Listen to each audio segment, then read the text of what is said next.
Good evening.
Hello, everyone, and welcome to the Standards of Geekness podcast page. But tonight it is Dungeons and Dragons, the Ballad of Kaarlon, episode 5. Let's go ahead with introductions. Let's start with the DM this time. Let DM shine for a minute. Well, you know me. I'm DM Kaarlon, a.k.a. Nathaniel Bartlett in the real world. It's good to see you all. Hope we have a great time tonight. We're going to pick up in the middle of a battle once we catch up with all the players. I'll go next. My name is Kalerix Ironscale, known out in the everyday world as Evan or Easy. I am Bartholomew Cuthbend, the other half of the Standards of Geekness. Ryan Mercer. I'm Bartholomew here. Forget that. Yeah. I'm Yuval Thorson. On the outside world, I'm CJ. And now we have double DM. I'm Warden, Adcock, and just me. Just calm. Just a little guy over here in the corner. And I am Phlae Platinum as I'm Joe Mama as Phlae Platinum. Woo! Perfect. I did the same thing. I'm just Bartholomew. You're Phlae. You're Sure am. Nice. I'm the man behind the man playing another man. I know who I am. What do you mean, you people? Oh. And of course, pour one out for Orin wherever he is. Yep. You know, he loves You're us. with us in heart. He loves us. He respects us. He's here in spirit. And in spirit, and in 9 to 5 land. Probably drinking some spirits. If I know Orin. Arr, cheers to that. Arr. Cheers. And that First reminds minute. me, Cheers. today our broadcast is brought to you by Orin fans. Make sure that you go to Orin fans for all your tiefling love and affection. They have for 18 and up tieflings. Mm-hmm. He likes it. He likes Gotta be it 18 when, I was gonna say he likes it when you ask what's in his pants. Yeah, he definitely does. Mm-hmm. They don't call him a salt tongue for nothing. As a matter of 10 fact, And he will show you. yeah. As a matter of fact, he prefers you demand to see what's in his Gotta pants. love first minute podcast technical difficulties. Hey, you know, Yeah. It happens. I got the microphone going. I think we're a lot. Everything cleaner this goes way. perfectly on the first time, every time. Every time. Every time. Mhm. All right. Giggity, giggity. 60% of the time, it works every time. Well, with that, I I gotta think be honest, we're. it smells like raw gasoline in here. So with that, I think we've got the introductions for everyone. Let's get into a little recap. Well, I hope here. everybody had a good 2 weeks Yeah, to do Agreed. stuff. Yeah. agreed. Well, it A was not great like Thanksgiving. that was Heck been. yeah. It's been busy. It's been busy. Oh, that was last week, wasn't it? Yeah, yeah. Well, Holiday season. week and a half. Yeah. Was it a week and a half ago? Oh my Yeah. God. How So, time excuse me. flies. Oh my God, it's December. What am I even talking about? All right. Look, time isn't real. Only clocks are real. If you don't look at clocks, time doesn't exist. Yep. All right. Here we go. Recapping D&D. So if we're all good on the Do you want recap, to throw things at the ceiling to see what's happening? you guys have been at sea for a week. If you remember that, you've known each other for a very short amount of time for the amount of Should we text crazy. the DM? Can you not hear me? I can hear you. Oh, okay. 'Cause I can I hear can you. hear you. I keep talking and Oh, like it's like yeah, you guys aren't but picking me up over there's there. no DM here. What? Unless you guys can hear Nate and I can't. I think that We was- can. We all can. Yeah, that's why Oh, I'm confused I by don't his see him at comments. I'm all, like, and I what's can't happening hear him right at now? all. Oh, that's Can you guys see me and hear me? Yeah. Let me Yes. let me drop and come back in. okay. Cool. All right. Well, then while we were playing around with the wait and see game, now I can see why he wasn't catching up to my cues. I was like, why is this guy not got me over here?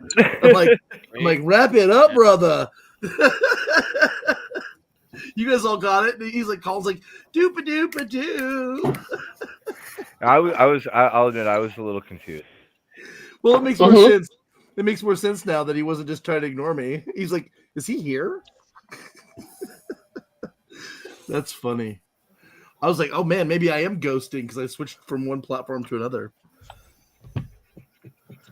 I'm still learning, so I totally thought it was me. I think it might have been his end. Well, I definitely want to get the warden back before I do the full Oh, I'm back. recap here. Oh, it All was right. fast. It was fast. I just realized that it wasn't you. It was me. Good. That's what she Well, we're good to go. So we could see you guys have known each other for only a few days. In fact, it seems like it's been weeks and months, but in reality, your characters have only known each other for these long days at sea, having met each other in Fort Hope. A week now, you've been traveling. Some are exhausted, some are afraid. Some are still shaken from triple long charms and encounters. Enter the Chul, right? Two massive horse-sized monsters, slick chitinous armors, horrors from the deep, climbing up the side of the ship, attacking Warden. Excuse me. Rude. Warden, you were seized and nearly crushed to death. It looked like, for a moment. In desperation, you slip away, phasing and slipping off to the sea, just long enough to check things out. Yuvel, you're reacted with perfect arcane instinct, unleashing your blue fire. Cooking that one chul that was left up on the top there. Phlae, you get in there with some crazy monk shit. Lightning breath and lightning fists and kicks. It's pretty amazing. Kalerix, you're out there blasting Thunderwave, knocking one huge horse-sized lobster into another. One gets knocked out into the sea. It's pretty amazing. Yeah. And Bartholomew, of course, you weren't in the initial fray, but you certainly show up in a big way. Chaos above you, wrangling the terror from below. You somehow managed to rally Kalerix Jr., the mule. You're like, yeah. You get that son of a gun up the staircase of always instead of the hoist, and you ride that thing out the door, nearly knocking Yuvel over with the door coming off its hinges. And that's kind of where we left off, mid-battle with Chul, crazy rainstorm, sea pitching the ship. You've got Orin on the wheel, piloting for the captain, who's yelling commands and telling everyone to stay out of the way of the warriors. And with that, we will get back into the battle with the Chul on the ship Star of the Horn. The Star of the Horn. On the way to Pilgrim Rock. Lighthouse in the distance. And if you guys want to bear with me, I'll let you talk to each other and ask any questions just to kind of remind y'all. I need to grab a checklist that I set aside. One moment. I know what's going on for the most part. I just need to know the order of things because I forgot where we were. Yuvel's at the top, Brian's at the bottom. I Yep. think Phlae's second. No. Warden's second. Warden's second, then Phlae, Then me. then you, Then the Chul's. then I don't know where the Chull are. Is my only question. I think. They're like in the middle. And yeah, they're somewhere in the Yeah, middle. wasn't I know it? I'm last, and I know Chris is top. By the way, which third, lighting and is best for me, you guys? that one. I like the that one. This one? Yeah. Yeah. Okay, thank you. Just checking. I have loads. Thank you. Mhm.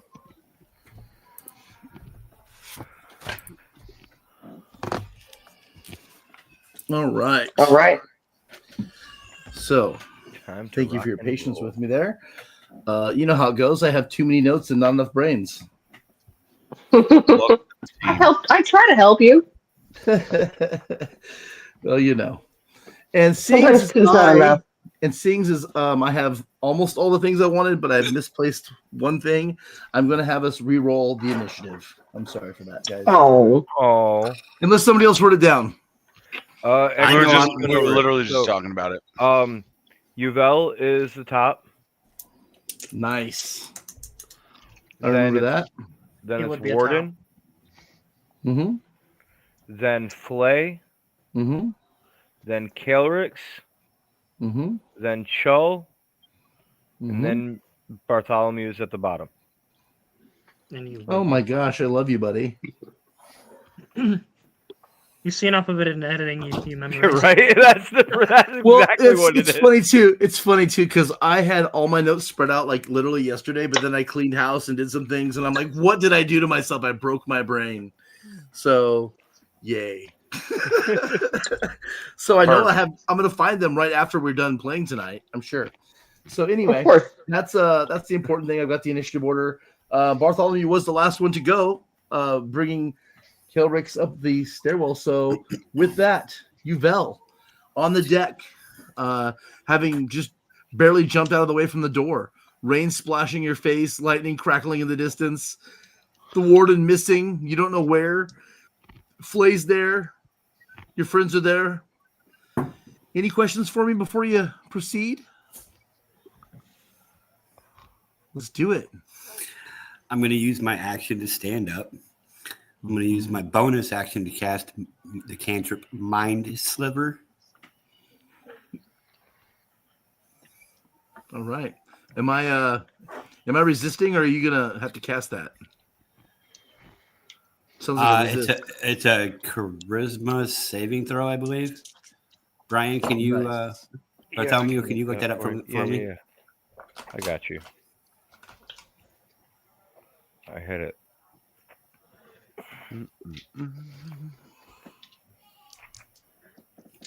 Mind Sliver. Sparkly shinies. The target must succeed on an intelligence saving throw or take 1d6 psychic damage and subtract 1d4 from the next saving throw it makes before the end of your next turn. Ooh, fun. So, what kind of saving? I'm sorry? Intelligence. Okay. Well, I can tell you right now, I rolled bad. So what happens to me there? It's a D6. So you're going to take 1d6 psychic damage, and then you lose one.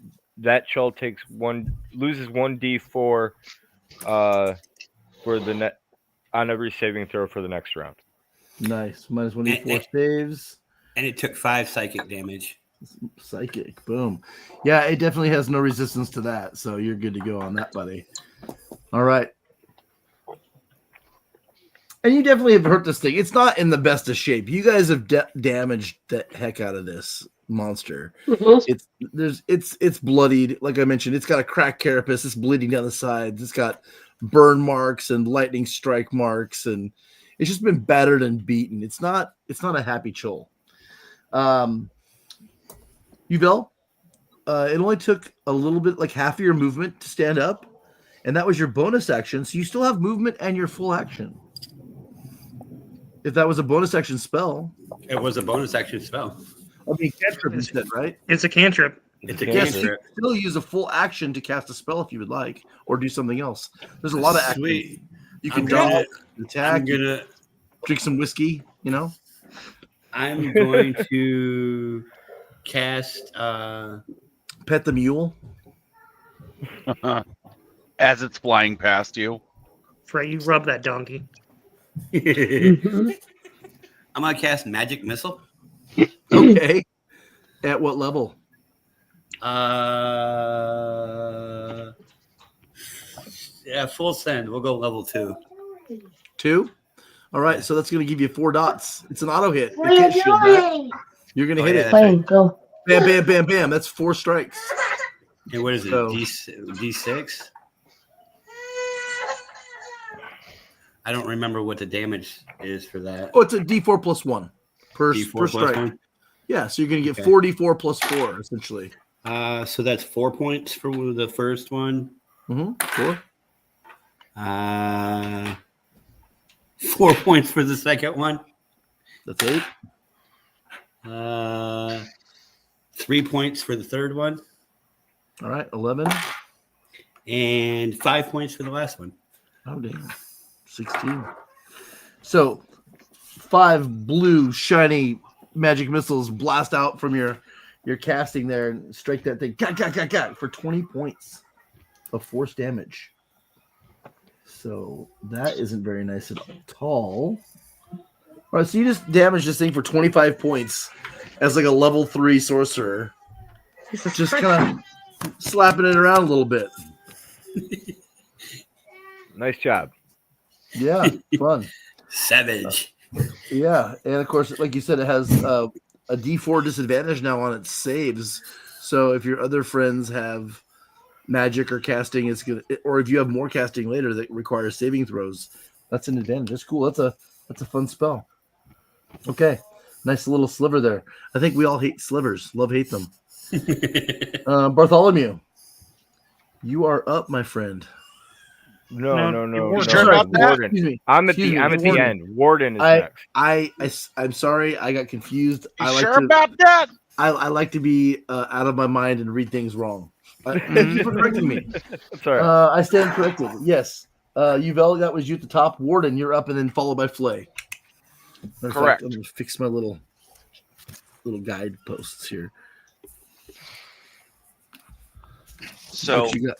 I think the inherent issue that I was having was figuring out what I can do. Aren't you like behind the boat, like floating? I am disembodied and flooping through the ether. Disembodied. Give me just like a half a second. The inherent issue is in order to stop that from happening, I need to be able to do a... Oh my god, I can't brain right now. Sorry, it's been a very long day. Bear with me. Adulting is hard. That's our motto around here. So I need to use a bonus action to end the effect. But the thing Okay. that we were doing at the tail end of it was figuring out what bonus actions actually are. And my curiosity is summoning my bound weapon a bonus action? Does that what it says? See, Or is I that's on Eldritch Knight, and I'm not 100% certain that is, if I am correct there. Well, I'm not sure if it matters. Why are you trying to go back and start chopping on things? Yes. I see. Okay, so you didn't come with your character in mind, so I'll help you build it, buddy. You're killing me a little bit. Well, no, Oh, I my did. goodness. I just didn't know if that counted as a. Well, I have to read it. I mean, if it's a bonus action or if it's free action, it makes a difference, doesn't it? So I'm not sure. I'm not 100% sure myself. But before we get too far into our tactics and into our game, I want to verify. That way, you know and I know, and we don't have a Yup. problem in the future. So, yeah. But, you know, books, I could use my phone, I guess, but I like books. If somebody else finds it, I'm always happy to hear you. Yeah, I'm looking, man. Well, while they're taking the minute to do that, make sure you guys go to duelingguard.com, enter the code SOG15 for 15% off all your gaming merch. We forgot to do it at the top of the broadcast. Plug it now. I think Brian said it, but you know what? It's always good to make sure. No, I he went sent them straight to Orin fans. He wanted them Oh, to see you know what? some You're right. You're right. I was expecting some- him to go to Dueling Guard. blue tiefling butthole. Yeah, that's exactly what he did. Why is okay? Little Thank you, blue Lord. butthole. It's like I have the book that my binding started ripping out. It's annoying me. Oh no. That's how much use my book has. The binding is wearing away. Right? Yeah, the problem So, is everything on Eldritch I mean, Knight. you're having too much fun. right? Everything I'm. It's under weapon bond. Right? I see that here. Ritual that creates a magical weapon between you and a weapon. You perform the ritual over a course of an hour. Blah, blah, blah. Oh, it is a bonus action. Can only summon one at a time with your bonus action. Yes. There it is. Yep. Found it. Okay. I think Yep, we all time. find it at the exact same time, of course. Okay, I was just double And checking, you have making sure and that. apparently you obviously have a second bonded weapon. We've seen it in the animation, but we never see it in real life. I mean, maybe. Well, it says you have two, so Sure, I have 2 of those. two of the same. Got it. Yep. So, with clarity being had, use my bonus action, summon my my glaive, which basically rips me back to my body Does it? through the ether. Correct, because that ends the phasing. Oh, interesting. Yeah, I'm fine with that. Mm, I mean, that's fine. That's fine. that's fine. Yes. It sounds it's lovely to fine. me. So you're like, you. All right. So yeah, you appear within the same space you were in before, or adjacent to it, if that space It's is the occupied. closest unoccupied space. Which is the case because the Chol, who is currently on the deck, is where you were. So that is exactly what happens. You're very close to where you were before on the deck. Excellent. Glaive in hand, ready to go. That was your bonus Perfect. action. You still have your Bonus movement in action. I do, in fact, and I am going to go ahead and just smack the ever-loving shit out of it. Stands to reason. Good choice. Yes. And Always love a let's- good smacking. Dubba plus strength is number 16? 16 of them. No, 16 to hit. Oh, I know. I'm just. Oh, Yeah. I you throw ju- 16 spears at him. Exactly. You just hit him. Just hit him. Yep. Perfect. Oh, All right. where the AC is at. And that'll be 8 plus 2 plus Excuse me. 2. No, 8 plus 2. 1d10 plus 2. So 8 plus 2. Makes 10. it 10. 10 is the number. 10 is the magic number. Ugh. In just a couple of quick rounds, you guys have got this thing like teetering. It's not in good shape at all. Love it. Phlae? Phlae is going to use her spear to attack it. And we're flanking, right? You are now. I mean, So you'd run up on it, and so you and Mhm. the warden are kind of standing next to each other. well, then I will scoot around it to flank. Okay. So you So scurry about. advantage. Yeah, you scurry about to in a way that's very, monk dance-esque, and get to the opposite side of this chol. And you take advantage of the fact that it's got the warden opposite, and you go for it at the advantage. Ooh, 18 plus 5 is 23. Oh, yeah. 16. I'm double handling it. And I'm double handling it. So a D8 plus 3 is 6. I will spend a key point to hit it 2 more times with my feet. Okay. So you said 6 points on the first strike? Yes. And then that's a 13, which will not hit.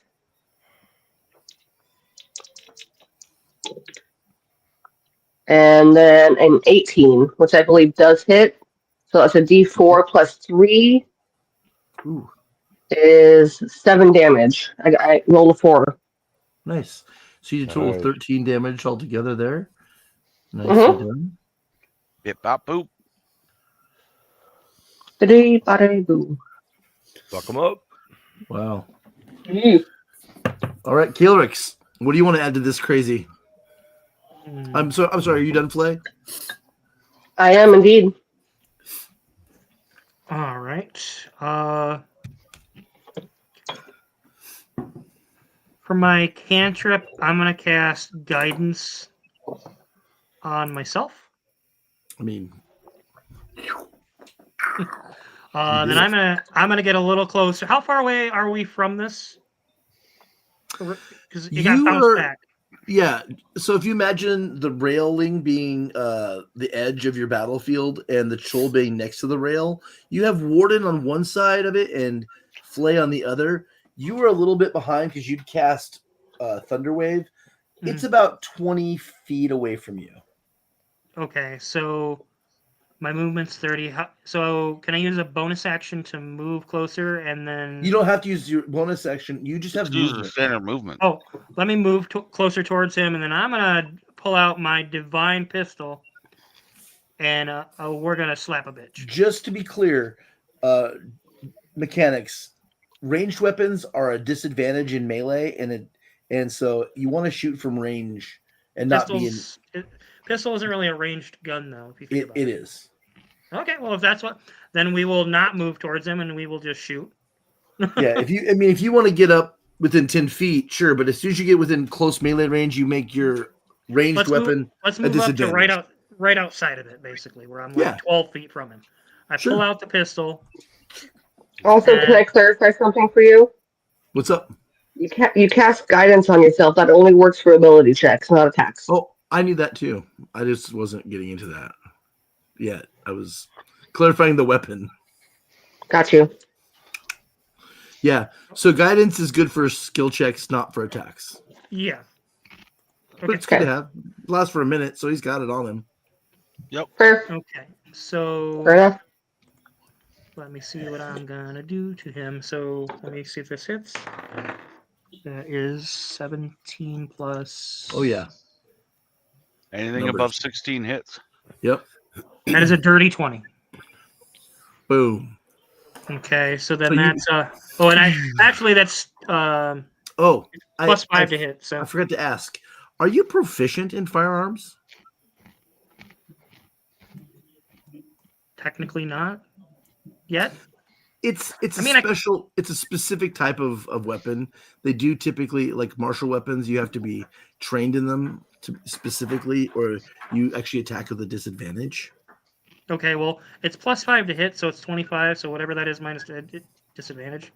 Disadvantage is just a second 20, and whichever Okay. one is worse is the one you have to take. Yeah, you got to roll twice. Whichever one is worse, you got to take that. That one was a 19 plus. So the first one was 27. the worst. First one's 25. Yeah, that's your shit roll. Okay, so yay, boom. I was not the expecting fates- that. Yeah, the fates have decreed that you're going to be awesome with this pistol today. Nice. Did I already tell you the damage? No, because it's 1d10 plus 4. Oh no, it's worse. It's bad. It's way worse than that. Okay, well, what do I need to roll for damage? The damage, you're going to get 3d8. Make sure I grab the right. Savage. Is that plus dex or no? Say again? You don't get dex on firearms, do you? Oh, absolutely. It's a ranged weapon. Oh, okay. So you do get dex on that? Yeah. Okay. Yeah. Yeah, 100%. So it's it's 3d8 plus its dex modifier. Correct. Oh my god. Savage. Pretty nasty. That's 6. It does take a whole action to load it, but still, like, you get that. Yeah. And it's Down like a for a spell round. Yeah, it's like a spell that isn't a spell. It's pretty fun. 4 and 3. So Are you adding your dex modifiers? Not yet. I'm getting the math there. That's 13 in my rolls. The dex modifier is 2, so that is 15. 15. So yeah, you get up there all gangster, like, what? Blaff, Joel! Oh crap! He turned it sideways. Oh, please. Exactly. How do you want to finish this chill off? Oh, Me? Yeah. Yeah. Oh, you killed it. let's well, we began our adventure with a knife. I'm kidding. I mean, you could have your knife in your other hand, you shoot it in the face, and you run up on it and just like it's great. You do. Yeah, love let's to go stab for it, yeah. things. You go savage. You go savage. You Full blast on it and savage. charge it. I let out a thunderous roar, realizing I've got the kill. I run in with my knife and I just jab it right into the eye. Yeah, because technically you have an offhand attack. You can be like, Yeah. with your bonus action. Even though it's dead, you still kill it some more. Yeah, but now it's extra dead. Yeah, no, for Super sure. dead.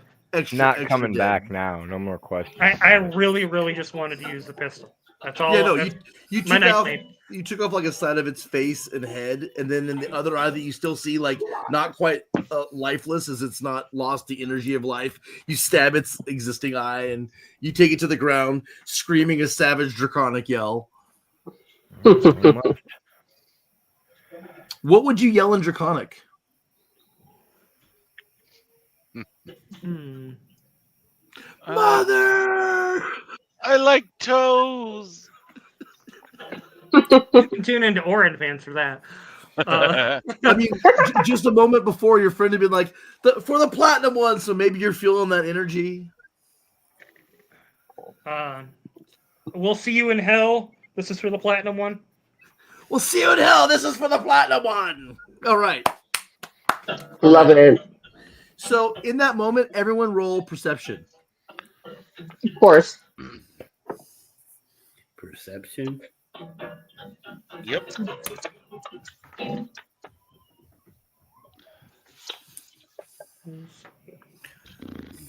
$13, $16. 15. Definitely numbers. 11. 15 for me. Nice. Did you say something for real, Warden, or just you're guessing? I'm working on it. My dice roller just keeps changing the background of the dice roller and not actually rolling a dice. All right, Hold I'm on, gonna roll don't- one I can for you roll a right now. dice for you. I just did it. You got a 17. I got it. All right. A 17? Yeah, if you want it. Take Okay, it. plus That's 4. pretty good. I'm gonna take 20. that. That's 21. You're like, oh, I didn't get it. I'll just take what you said, DM. Yeah. Yeah. Just, So everybody heard what's going on other than Bartholomew, probably because he's still like dealing with the noise of the mule, is what I'm suspecting.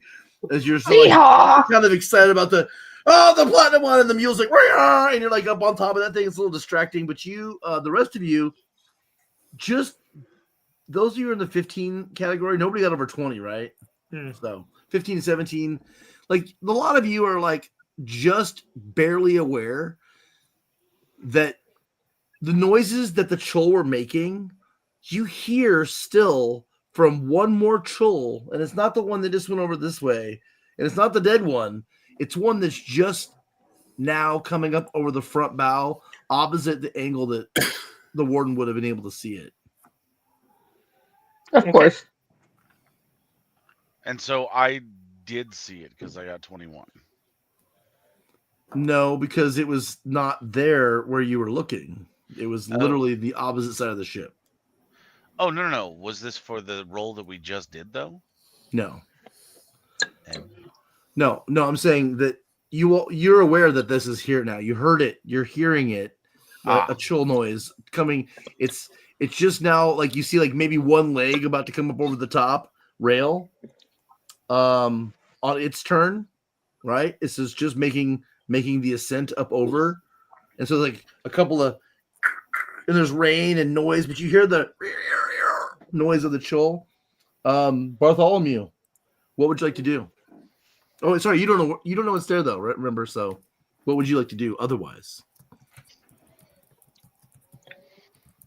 So there's still one in front of me though, right? There's still one that you're not aware of because you didn't see or hear it. So you're still worried about the mule and your friends blowing up the one. You're like, good job, guys. You for as far as you're concerned, it's over. The battle's over.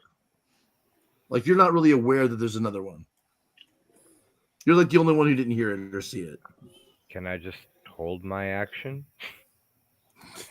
I mean, you're on the donkey. I don't. Apparently, I don't have anything to do. So. Well, you're on the mule. He's giving you a hell of a time. I'm probably gonna make you do an animal handling on his turn, which is gonna be on your turn. So if you're just gonna hold action, I'm just gonna skip to the animal handling part. Yeah, I'm just holding my action. Animal handling. Handle that animal. 15. Handle it well. 15? Yeah. So you're able to control the strangely, even though it's a pitching sea and the rain's coming down, you seem to have you're like, oh hey, Kalerix, it's Junior, it's okay, Junior. Hey guys, you know what? Maybe you're gonna say something to your friends because they just finished murdering a beast. I don't know. Nope. Just gonna silently be like, good job, Junior, and just kind of keep to your own and let them do whatever they're doing. I'm just looking at the scene. I just blew up through here. I don't even I'm just. Oh, it's overwhelming. Yeah, your friends just. I mean, this guy just shot the chul in the face, and your friends are killing it. And you think, as far as you can tell, it's done. The battle's over. So you're doing good with the mule. You got him relaxed. Are you gonna get off of him or stay on him? I'll stay on him. Cuckoo, you're like, ha! I got the mule up here, guys. Kind of like, kind of randy about it. Okay. I mean, technically, it still does have a flamethrower attached to it. No, it's on there. It's for sure. I don't know how it works exactly, but it's definitely on there. We can roast some chol for dinner. Yeah.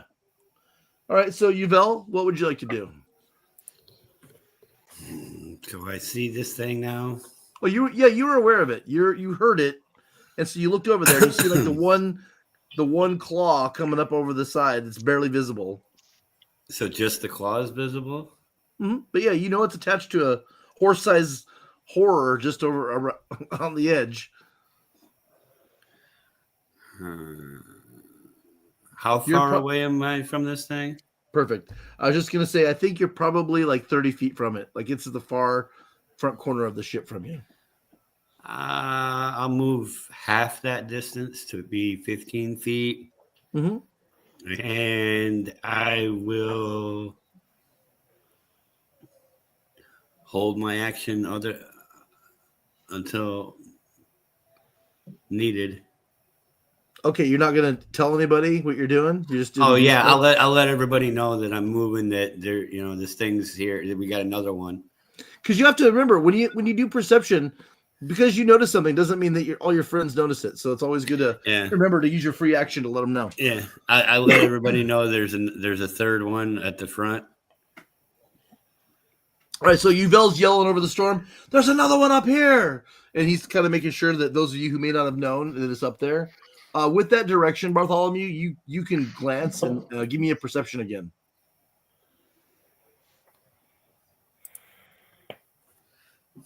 Because I can't mind sliver it, can I? Because I can't see its head. I would like to use a lucky roll. Burn a luck. Do it. Oh, for those who didn't know, I took the feat lucky. Oh. Okay, there we go. I'm noticing it now. You get 3 of those you get 3 of those lucks per long rest, so keep track of that.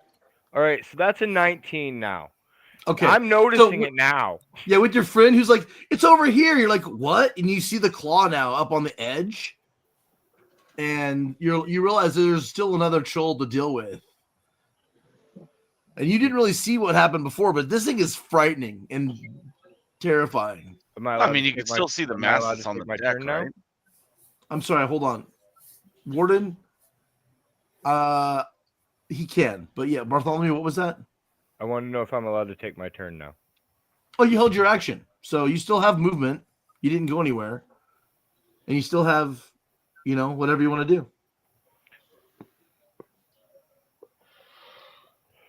All right, I'd like to cast light. So I'll reach my hand up and I'll create a ball of light. Yeah. And then I want to use the cantrip Thaumaturgy and grow that light into a giant radiant dragon. And Yuvel, you asked about the sliver. I don't think you have to see its head. I think you just have to know and be able to see the target. Okay. I wasn't sure because that's a 5.5 player's handbook spell, and Right. I only have 5e. No, I'm more of a law of drama, law of story kind of guy. I don't have all the 5/5 rules memorized, and I don't remember all the rules from all the generations of games I've played. So as long as I'm aware of the rule and the spell, I like to rule with common sense. You know it's there. You see the target. You can cast magic at the target. It's fine. So did you want to cast a spell on your turn still, or are you done? No, I'm good. Okay. Just making sure I wasn't missing an opportunity for you. Bartholomew, you cast this light that you make into, is it like an illusion? How does that work? Yeah. So it's like a glowing orb of light, and then I'm going to use Thaumaturgy on top of that to turn that light into a giant dragon that will illuminate the whole ship. Would you please roll intimidation for me? Absolutely.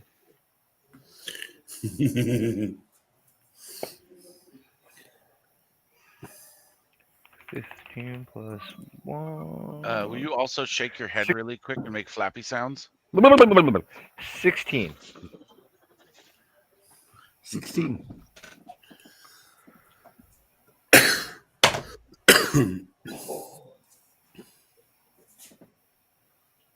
Yeah.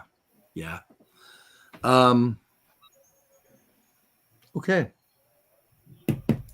So Bartholomew, you're done, right? That is the end of my turn. Yeah. And Yuvel was done. So Warden, you're up. Having heard Yuvel holler about the other Chul, You've seen it. You rolled perception. You know it's there. You're the only one. Bartholomew was the only one who wasn't aware. fair So enough. we're all up to speed. You see the claw. You know it's there. Gotcha. Perfect. Then if I am standing on the other side of the dead Chul from Phlae, Yeah, you're about 20 feet off of the new one. but how far from Phlae am I? Like within touch range? 10. Like, do I need to move? Whoop. I would say. Hi, Brian. Sorry. It's the all Bartholomew show. There's a huge chol in between you, like large chol. It's like a horse-sized corpse. So I mean, you could climb over the chol, or you could go around the chol. I mean, I'll just use a movement to go around the Chul and use my my last level 1 spell slot to do Mage Armor on touch on Phlae. Okay. So you come around the chol. That only takes like maybe 5-10 feet. You put your hands. Phlae, you get like this crazy magic armor. What does that look like? In the theme of most of my spells, it is a green inner fire that basically just seethes up from feet to the tip of your head. Cool. And just coats you in. It's basically like green flames. It sort of congeals into like green a flame. Green flame. Green flame that congeals into sort of like an ethereal armor, something that's like almost not visible, but Sure. imagine. So when it forms, it's super bright, and then it kind of goes down just to a faint greenish glow about you. Correct. All right, like a second skin. Yes. Awesome. And that's a +4? I believe so, yes. Give me 1 sec. I'm dealing with children. Sorry. Oh, just put mute on if you can. Kid aggro. And then I already have glaive in hand. I mean, I didn't use a whole lot of my movement to get there, so I'll use the remainder of my movement to basically stand shoulder to shoulder with Yuvel, if I can make it that far. Yeah, for sure. He only half covered the distance, so it's only like another 5 or so feet, and you're shoulder to shoulder with Yuvel. I was gonna say it's probably a 5 foot to get to Phlae, and then another 15. And Yeah, I think I've got you are both pretty much now on the floor of the ship near the front. Gotcha. And I believe that's everything I can do right now. All right. I'm gonna say Phlae is gonna hold her action and go to Kalerix. All right. She's kind of examining the scene to see what y'all are up to. She sees the glowing dragon. She's like, "Huh?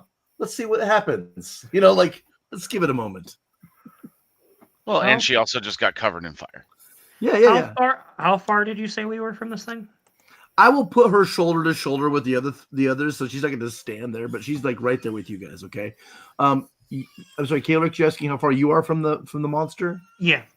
From where you were in my mind, the monster would have been At the other end? and you and Yvel were both about 30 feet away from it. So I'd say about 30 feet away. Okay. I think you were a little bit in front of Yvel, so maybe only 25 feet for you.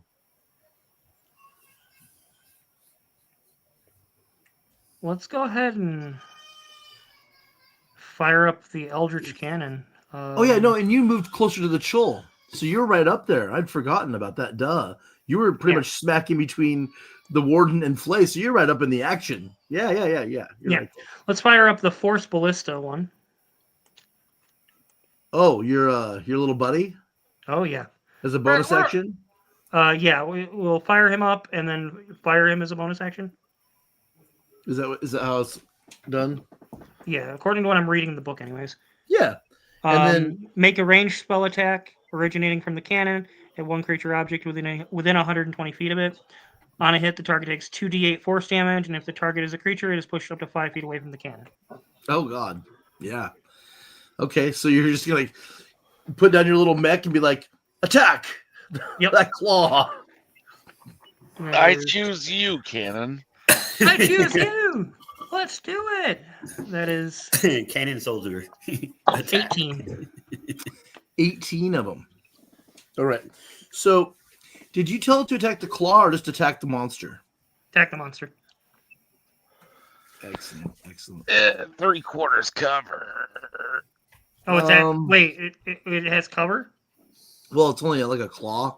Oh, then yeah, let's just attack the claw then, because if it's that's a called shot and 3/4 cover is pretty much the same thing. It's 5. Oh, okay. It's 5 added to the AC either okay. way. I just momentarily forgot about cover, so yeah, it's half a dozen of one or 6 of the other. So I was just curious what your goal was. Damage. What's that? Damage. And to push that was the goal. Yeah, right. So you rolled a total of 19. Is that what I heard? 18. 18. With an 18, the shell, it seems that this creature it goes. The edge of the ship, the railing actually splinters and cracks and blows apart as the shell blows out part of the wood near the creature, but it doesn't hit the creature. Ooh. It's close, but no cigar. What's the rules on shrapnel against lobsters? The good news is that 3/4 cover just went to half cover. Damage is damage. Nice. Fix it later, baby. It's not so much damage; it's damage to the ship to make it easier for you to see the creature. Yeah. The captain and Orin are up in the top deck crying. I'll fix it. We just fixed that, and I'll fix it again. All right, so you have blasted with your little mech. Mm-hmm. Does it have a shape like a creature, or is it just like a little spider? Like, what do you? This one is a spider. It's a little mounted spider. Ooh. Think a Zoid, but a small Zoid. Okay. Just 4 legs? Yeah. Okay. Pretty classic. Right. Phlae, I put you shoulder to shoulder with everybody by the Warden and Yvel, but you held your action. Of course, thank you. I am gonna. Is it within like 30 feet of me? 20 feet? Wait, 30 feet. Oh yeah. No, you're only like. Okay. I'm gonna use my lightning. I'm gonna do a line of lightning at it again to start. You're only like 15 feet away from it. Okay. Do I have flanking again or no? No? Okay. No. The creature has cover from the railing. Gotcha. But because part of the railing's been blasted off, it only has half cover now. So that is an 18, which will be 2d4. Where's my d4? It's right there. Plus 3, 2d4. I'm sorry, you said 18? 16. Oh, it's a miss. Oh, okay. So your lightning goes charring the deck and leaving a gouge of scoured fire across the wood planks and rail. Oops, and then I'll use a key point to run up to it and, fist it. Wait, on Orin fans. Right? Like, Yeah. Orin's on the wheel. you don't want to rephrase that and say punch it. We're just gonna stick with Punch it. Yes, I will punch it. Is that what we call it now? Is that what the kids are calling it? Mm-hmm. That's an 18, that one is. All right, so 18 on the first strike. Which will be 7 points. Okay. The second one is You barely hit it. You just hit it because the AC is a 18 right now with half cover. Oh, okay. Thank you. Mm-hmm. And then that's a 23. Oh yeah. God damn. Which will be 5 damage. So both lightning too. She like both lightning. She starts hammer fisting the lightning fists into the Chul's extremities that are nearest the top. You said 7 and what? 7 and 5, so 12. Nice. Okay. All right. Well, there it is. With that, it's now the Chul's turn, and honestly, between the dragon and of light and the explosions and the being beat, the Chul lets go and jumps back into the sea. Where you run, you little bitch, you little crustacean bitch. That's right. Get out of here. Go home. It definitely. And I'm gonna give Bartholomew inspiration because it actually was intimidated and it wanted to flee, but it wasn't its turn. So I'm like, I'm just gonna play out to see what these guys do. In the meantime, you guys broke the ship, which I thought was awesome. So Bartholomew, inspiration. Good job. That was a great intimidation, unique effect with that dragon light. That was pretty awesome. I like it. Yes. Okay, so now that the battle's over, I'm assuming? The encounter appears to be over for all intents and purposes. You guys scout about and look about and check all the rails, and the wind's blasting. You're only about maybe you've gained only a few minutes since this started. You could, I mean, if anybody's trying to see them in the water to hunt them, I'll let you do an investigation if you're looking for targets. I'm good. I'm good. I would rather focus on fixing the ship. I'll look over the rail. I will as well. Are you still on the mule? Yeah. Roll me animal handling, please. This is a joke that 17. never ends. You're amazing. So you're in the rain is blasting you. Kalerix Jr. seems to be like somehow like it's normal to him. He's just taking it like whatever. This is business as usual with these guys at this point. Like you're over there just sitting on the mule, checking the sides. That's amazing. I love that. Did you roll for investigation? I'm sorry. Not yet. Okay, that's awesome. I did. What'd you get? 15. 15? Okay. And an 18 for me. Nice. And Bartholomew, I'm going to give you advantage actually because of that perch on that mule. You're actually a little higher up and can see a little farther over than maybe your friends might. 19 for me. Yeah, you 100% scout that there's, even though you've destroyed them and shot them off, there might be one or two swimming along the sides, but they like it's like you're not sure if it's a porpoise or a chul, but something keeps kind of bobbing in the water and then descending. So with your angle, it's a really hard thing to see too, by the way, because it's dark and rainy, and it's like in the flashes of lightning. You know, that 19 and that perch you've got is just enough to see the edge of where the water hits the base of the ship as it's gliding through, and you're pretty much sure that there may be Chul tracking your wake or following under the ship if it's not dolphins. Something. Phlae doesn't see shit. Nobody else is aware. How far away? How far away what? How far away is this Chull I see in the water? The roiling shapes under the water from where you're sitting on the top deck, that's probably a good an angle 30, 40 feet. What was it, 30 or 40? Because that's a big difference. That's what she said.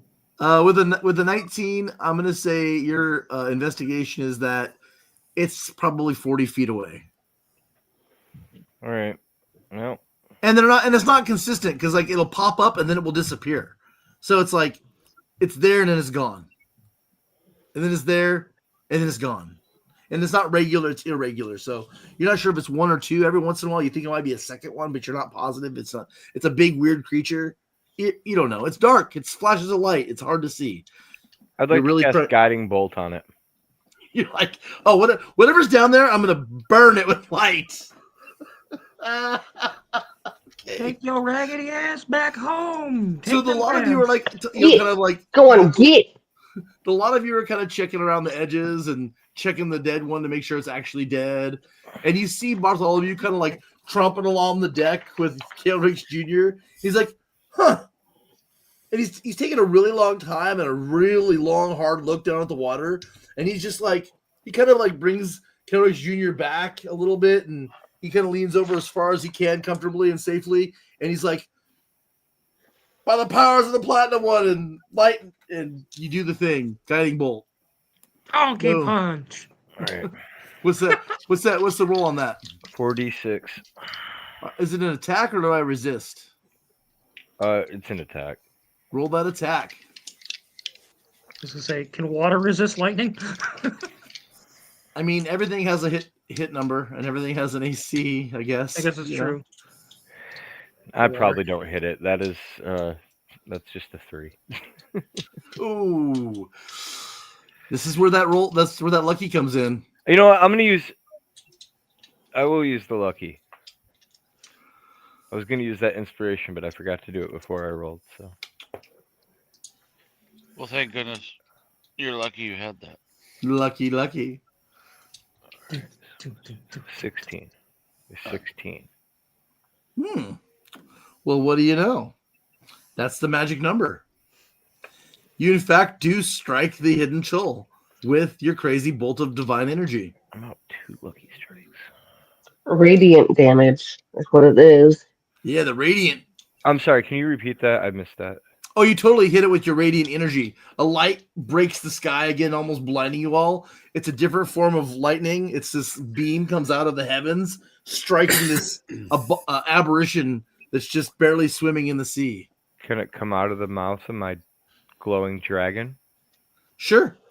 Okay, then that's what I'd like to happen. I want my dragon, my giant Bahamut-inspired dragon, to roar down divine lightning. It turns slightly, and its head leans over the side, and a beam of light comes out of its mouth. Nicely done. 7,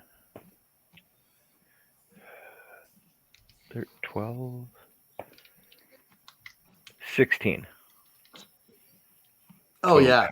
No, I mean you see when the light hits it, you see it almost balloon out the glow, and you can see the full shape of the creature, and like below it, because of the way the light kind of blasts, you actually see that there's probably what you would call a pod of Chul. There's not just the one, but there's like maybe 2 or 3 more below it. I'll turn to the others and say, there's a shitload of them down there. That's the technical term? Yes, Warden, that is a technical term. You haven't been around for a while. I expect you to start using the term shitload on a much more regular basis. I haven't seen any defecation. Look behind the donkey. Kalerix need to clean up after Kalerix? No, he bought it. It's his donkey. When you double back, you do find shit in the stairwell. That was the fuel Someone propellant steps to on get it up the first. stairs. Literally scared the shit out of the donkey. I mean, I think he rode the shit out of the donkey. Okay. At this point, are we not in combat or are we in combat? Oh no, the encounter was over. You guys were just checking out what you were checking out, looking for creatures, maybe examining the corpse. The captain's yelling about, "Keep your eyes out. We'll be at port in 10 minutes." Got you. Then I guess I'll move to Kalerix. I'll run across the deck, avoiding the dookie piles, and give it a solid look-see over the edge to see what I can see. Oh, I thought you already rolled your investigation. I did, but if we're just out of combat. Oh yeah, no, that's been done. So Yep. You don't see anything other than what's been described. Okay. Rain, lightning, darkness, Laser beam. awaiting me. Uh-huh. All that I see. Yeah. Absolute horror. Laser beam. I need sharks with freaking laser beams. With freaking laser beams. Well, then I'm Mhm. over by Bartholomew, I guess, defending the side he's defending should anything happen. Yeah, fair enough. And then I will start examining the damage and getting to repairs. Can I loot the dead Krull? Absolutely. Me too. I was waiting for someone to get on that. Remember, celibacy. Celibacy, Oh. I'm not into necrophilia. Oh, so this Necrochelia. this guy's We starting- Yeah, We don't necrophilia. kink shame in this party. Just know we accept This you for who this you just are. took a hard turn the way I don't want to. So I'm just gonna grab the reins and reel us back, guys. So y'all are killing time and waiting to get to Pilgrim Rock. It's exciting to be landing after all of the horrors and terrors of the last few days. With only 5 minutes or so to the docks, you hope and pray that these Chol don't swarm the decks again. You do see that the lighthouse seems to have these large ribbons of color draped around it on the sides. Now that you're getting closer, you see that you think that they're in the colors of orange. One is like a bright orange, one is a brilliant white, one is a deep green, and a fourth is crimson red.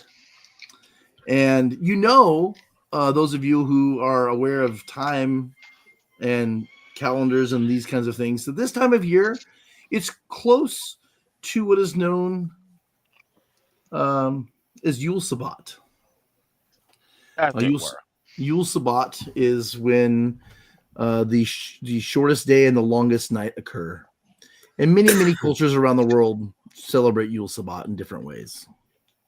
And they call it different things. But in this region is known as Yule Sabbat. Especially Phlae and Orin would be aware. Phlae, you've never been to this place, but you're aware of Yule Sabbat colors. These are common in Berkelos. You don't know why. You don't know how. This is time out of mind stuff. You don't know where the culture came from or why it's here, but it's here. Is it a religious thing or?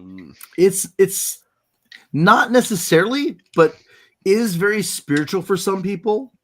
It's always very communal, and you'll learn more about how Pilgrim Rock does it once you make landfall. Can I roll religion on the ribbons? Absolutely. The answer is a lot. 18 and 5. Okay. So 23. No, that's nice. I likes. Mm-hmm. Well, the festival of Yule Sabbat is typically celebrated often, most commonly, what your time they would have called it Yulentide or something like that, very similar but different. Mm-hmm. Warden, but commonly it's a celebration of the new year. It's very common that it's a New Year's festival. Also, it designates rebirth because the longest night becomes less long and then less long. And so it's like the world doesn't end. And so people celebrate the fact that the world comes to the darkest point and then it comes back from the darkest point. And the days start getting longer again. That's a celebration of light. And you're pretty certain that the orange, the bright orange, is that sunrise color. That's really common in Yuletide from when your time is, the orange. Okay. The other colors you're not too sure about why they're part of it exactly. But I can tell that it's tied to it. I mean, obviously, there's some reason that they have white, green, and red banners that are the same as the orange. But the orange is ancient. Like, you're like, huh, interesting. They use red and green and white also. Okay. Well, they must have their own unique reason for those other colors here. But that's not, and it's common for people to celebrate by having festivals that include marriage rituals are common at this kind of festival because it's a rebirth, the first of the year. If a birth wasn't, if there's not a date, typically this is when a person considers themselves another year older. So it's a really important day for these kinds of things. Okay. And every culture, that you rule high. Like cultures often will have I wouldn't call it court, but I would call it a special festival where marriages and maybe disputes are settled or new traditions are started or ended. It's common to have a Burning Man or candles or light because again, it's the longest night, so a lot of fire is involved. Usually, it's common. Okay. Burning Noted. candles. In your time, it was lots and lots of candles. Sometimes they would burn a tree. You've seen that before. Yeah. Forever pitch pine burning trees. And Okay. now that you're closer to making landfall, you'll actually see on the shore some people have built a 40-foot tall wicker man. Oh, fun. That sounds interesting. Did I get anything from the scroll? From the Oh, The scroll? the scroll, the chul. Yeah. Chul? Yeah, let's dig into that a little bit. So the chul is gonna have let's see what you're working with. Are you some kind of alchemist or any kind of specialty trade that I should be aware of? Just a soldier and a sorcerer. Sorcerer. Do you have proficiency arcana? No, I do not. I Okay. do. I do. Yeah, but this is his task. Yeah. Thank you for playing. Well, you guys are busy playing on the other rail over there doing his thing. He's scraping and doing. If he comes to ask you for help, that's one thing. But I'm just trying to get a sense of what he can do himself. I'm not proficient in it, but I have a plus to it. Everybody gets to add something. I'm just trying to get a sense of what you are good at, so you can lean into your skill set instead of giving you. Insight, intimidation, persuasion, and religion. Oh, I don't need the whole list. I'm specifically thinking what's applicable to you harvesting this creature. Do you have proficiency survival? No. Okay. I'm gonna go back to you can take your choice. You can roll survival or arcana, your choice. Just tell me which one you rolled, and then I'll tell you what happens. Arcana. And Okay. I'm going to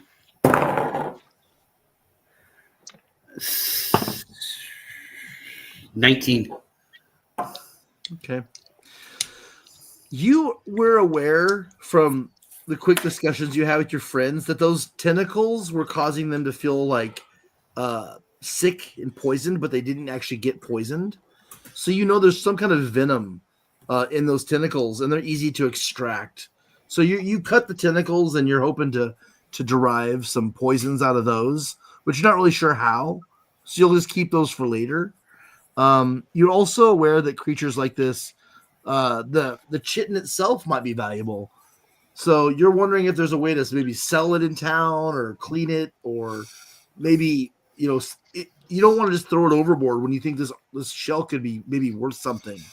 Right. But you're not 100% sure, but you're feeling pretty confident because you rolled high. You're like, I think there's a lot of value in this chitin. There may be other things in its guts you're not aware of, but your arcane instincts are that there's more value in this creature than what you might know, but you instinctively know that it has value. Okay, so I'm going to let the. Would you roll insight for me real quick? Sure.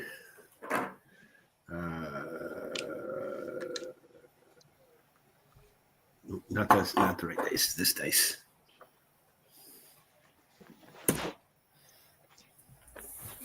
You say 15. 15. Awesome. So while you're digging around with the choll and you're cutting out some tentacles and you're assessing the value of this thing, and you're like, God, there's a lot of weight. You're like, it's abnormally heavy. Like, it's ridiculously heavy. Like the armor. And so you start cutting into it a little bit, and it's a lot softer than you would have imagined.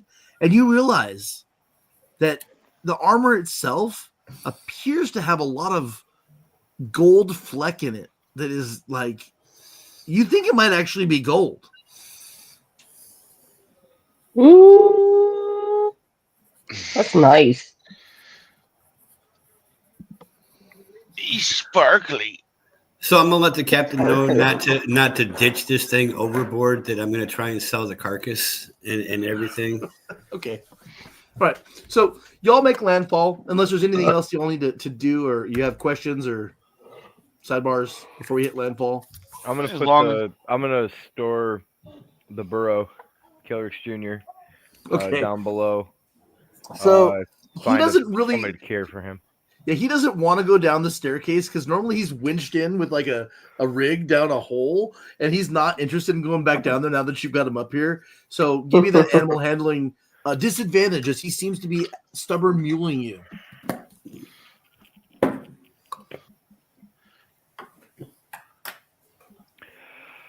That'll be a 3.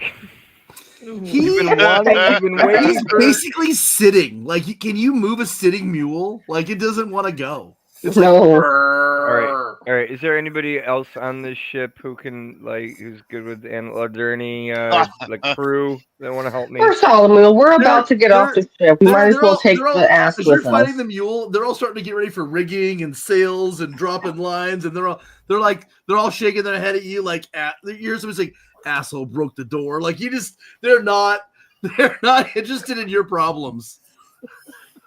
And then you hear another guy like, "Fucking set the ship on fire up there." And they're pointing at the gouge and the broken rail. Like, the crew is not, they're not enamored right now. Do I hear that? Oh, some of the side chatter? Yeah. Roll me perception. Let's see. Perception. 12 and 4, 16.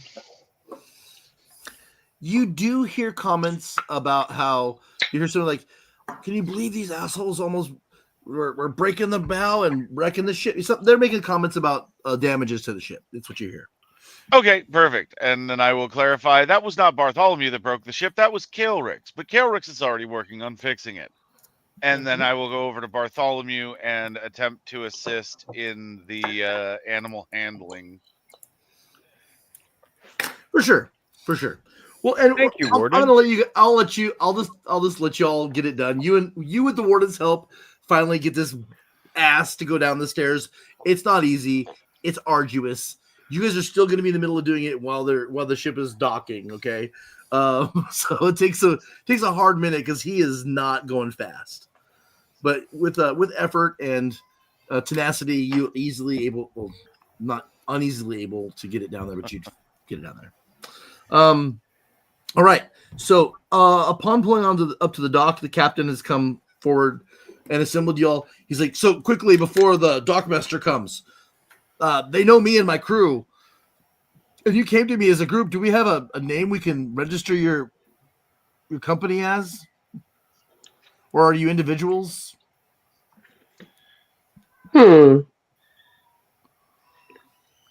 We have just recently met each other, but we are individuals. Well, No, because we'll be going forward together for quite a while. We are of the Hexfold blood. Why don't we call us the Platinum Hex? The So Platinum Hexfold. I mean, I thought Platinum that we would Hexfold be Company? called the Cuthbend crew. I thought that's Cuthbend No. Company?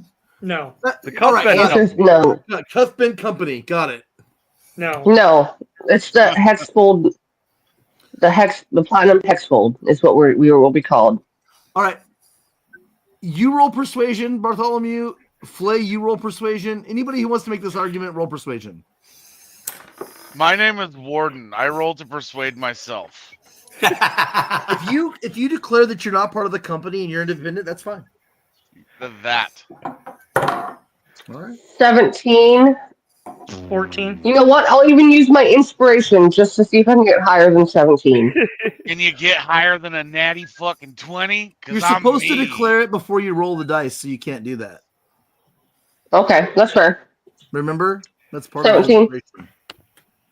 You can only do luck that way. is that I was thinking lucky rolls. 17? Is that 17 with your persuasion modifier? My persuasion modifier is a 0, so yes. Well, because I rolled a 17 before my persuasion modifier of 3. All right, my computer, I think, is warning me it wants to die. So if that should happen, we're automatically at intermission. At break moment. So I heard. All right. For the sake of the season, for the sake of the holiday, and because, frankly, I like the name, the Platinum Hex. Hexfold, yeah. No, Hex. Do you not want the Platinum one's name? You don't want the Party? arsehole. Platinum Hex. I don't like the fold. You're an arsehole. You're an arsehole. Tell me what it is already, and I'm writing it down. We're the Platinum Hex. Platinum Hex Company. Okay. In the background, I rolled a nat 20, and I just go, I'm Warden Alden Adcock. And Warden Alden Adcock is also here. I'll make sure to turn it into the Dockmaster, okay? Present.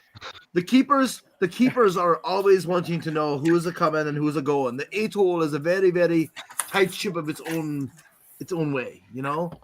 The grandmother and the grandfather have rules here, and you must be following them, or you'll be put into the jail.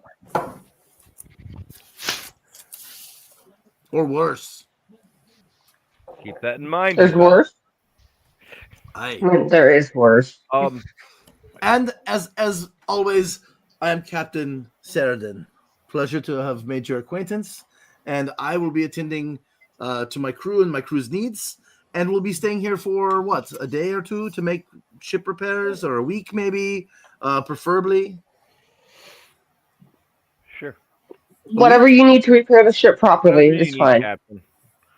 I like your attitude, and maybe if you're looking for it, I can point to you some ways to have some fun, or some. There's definitely the festival is going to be something. I'll tell you.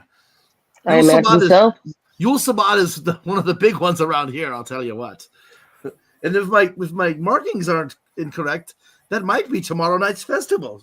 So there's some time to settle in. Orin, maybe it would be best if you stayed and helped the captain repair the ship. Probably a good idea. They If seem you want to make very into law and order around here. I'll stay back with Orin and help fix up the damage we did since. Orin's like, I'm going drinking. They got a great lodge here. He's already going down the gangplank. If they know Orin, then I'll stay back on the Just ship stop and help him. repair it. For now. The captain has told you all that you're welcome to stay on the ship, or the locals prefer that if you're not staying on your ship, that you have to stay at what's known as the Great Lodge. It's in the center of the town. It's a walled town. And the Great Lodge is home to what is known as the Council of Men and the Chamber of Women. And the grandmother and the grandfather reside there. It's kind of like a great lodge where there's 2 wings to it and a central plaza, and the central part is like the town well, and they have rooms there. It's like a hostel and a hotel for people who are maybe feuding or fighting or need a place to stay, but there's always rooms there for the people or for travelers. So the Great Lodge they don't really have hotels here like that. They keep people under control here. I asked the captain if there's a place to see about selling the carcass and seeing about extracting the poison from the tentacles. You probably have to meet some people and some folks up there at the Great Lodge to see who would do business with you.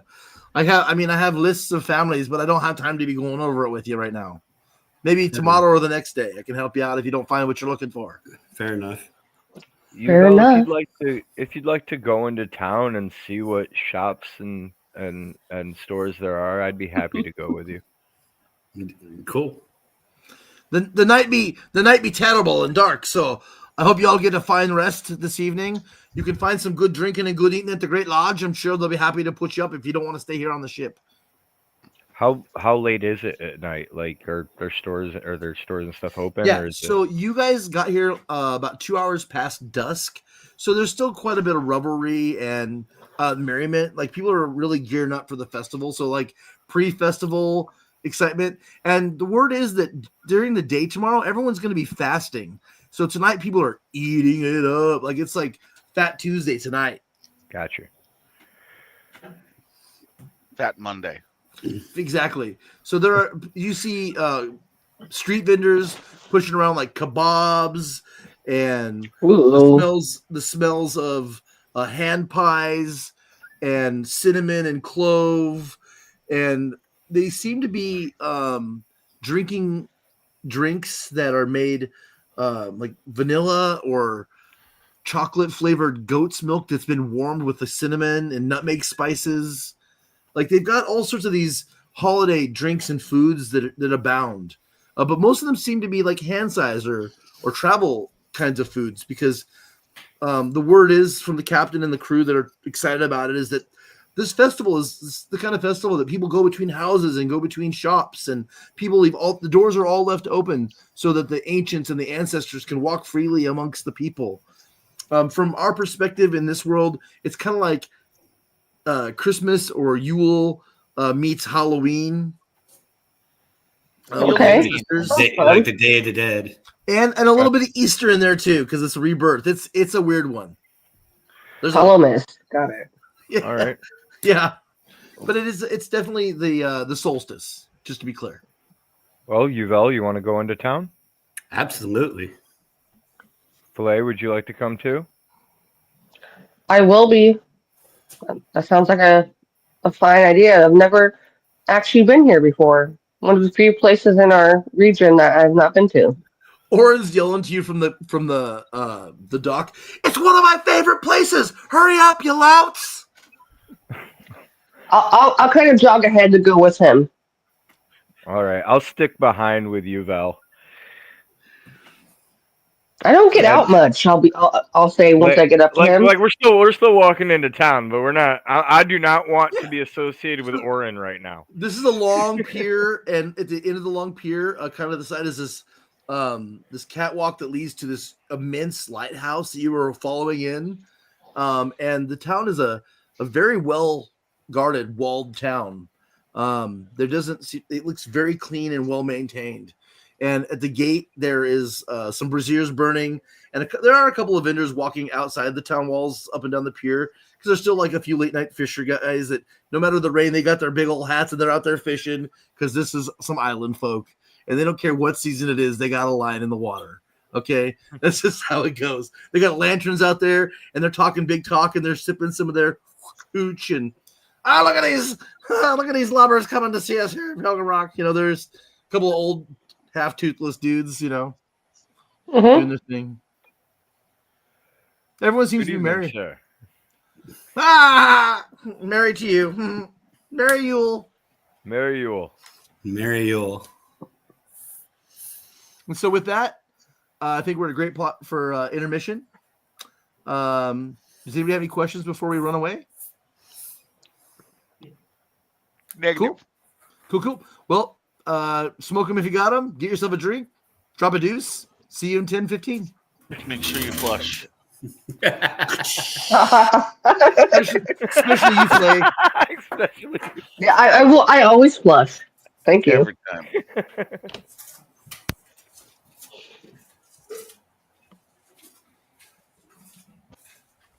All right.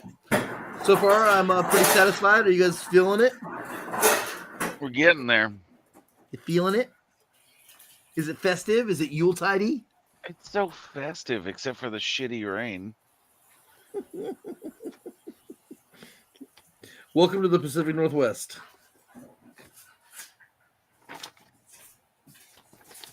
I'm good on that. All right. Honestly, take that over the snow. I mean, that's how I feel about it.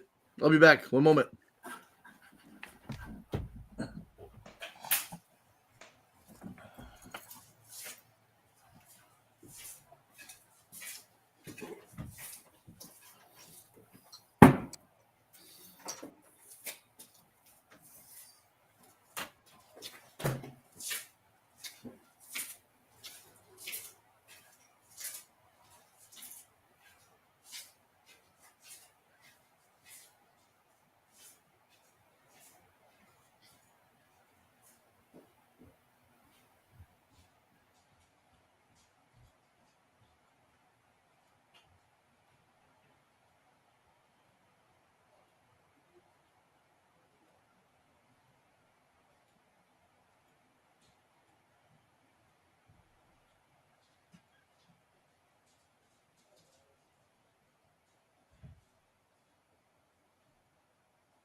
Hello.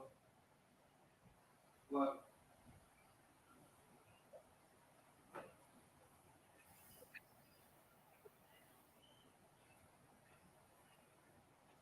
I had no idea. Going to overtime? I have no idea.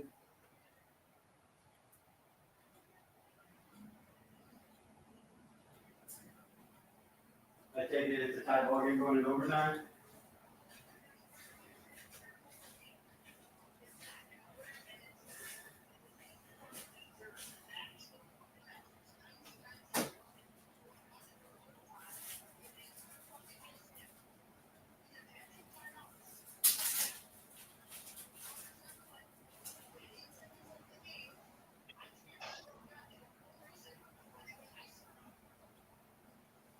Yeah, they don't do that a lot anymore from what I noticed.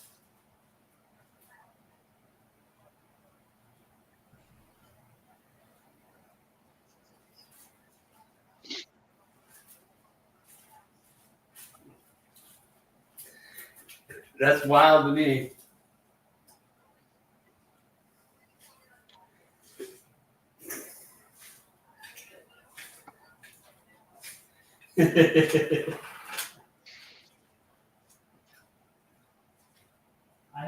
I haven't been watching it, but I've been checking it out on Google.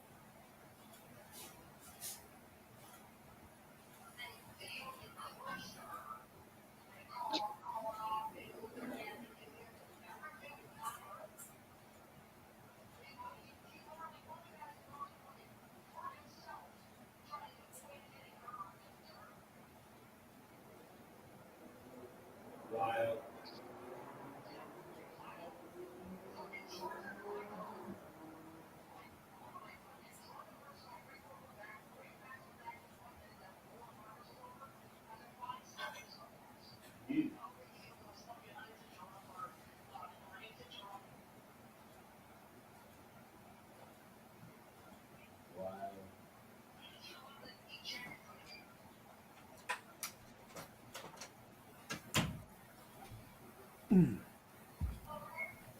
Yelp. All right. Check.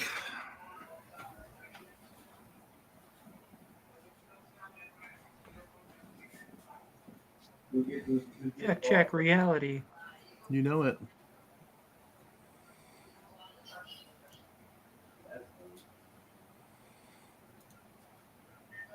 Getting a drink.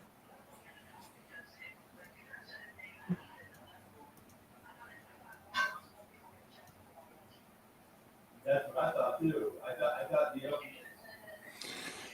It's also worth mentioning that there is that little airship tethered to the top of the lighthouse. Now that you're at the pier, you can see that.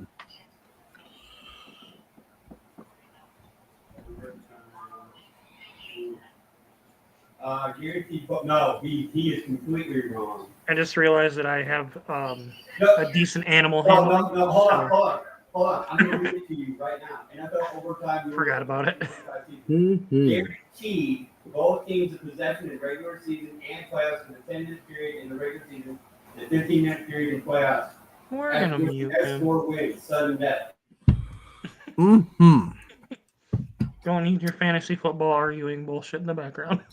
That's all right.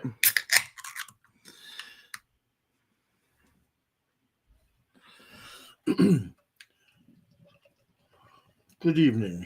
Good to see you. Good Shush. evening. Yes. Good Nice to be evening. here. Nice to be here. Yes. I gotta get into my Bull Thornwater voice. This is Bull Thornwater. Bull Thornwater. Ah, yes. I'm a Spaniard. My name is Sean Connery, the Spaniard.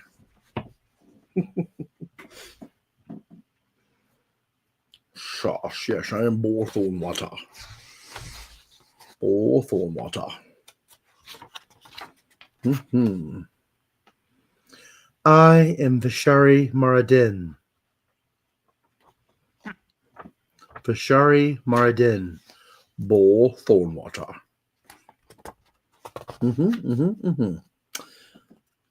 I am a voice actor. That's right.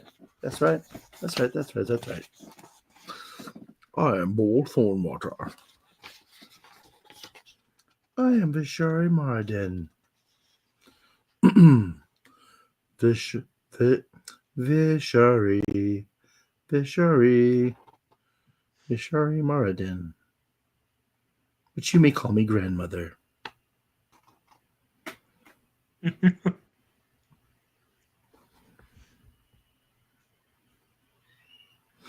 You were told by the captain that these are the people that are in charge of the island. The all of them. And you were probably coached in the tenets. The prime tenet of the island is that we are all family.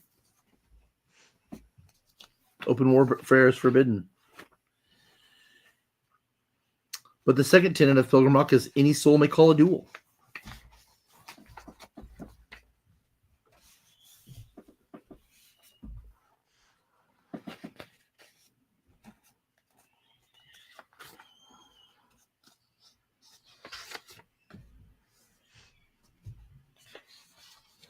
I think initially I had written down in my notes that outsiders weren't allowed to duel, but I think that's stupid. I think I am rescinding that.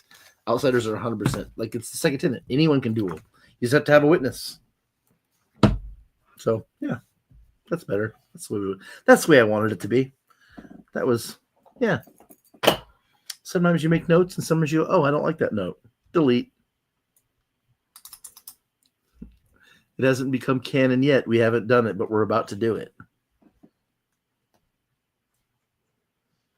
Fair enough. Mm-hmm. I am Bull Thornwater. I became the grandfather as a dueling champion of the Atoll.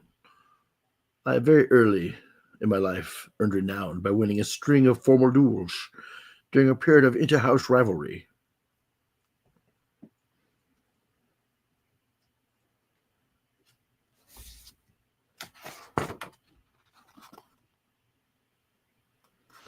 Bull is pragmatic, weathered, and unyielding. Mhm.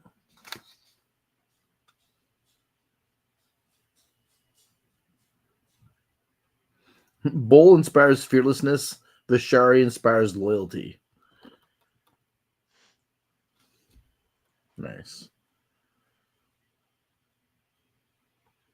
That Vishari, she is something else.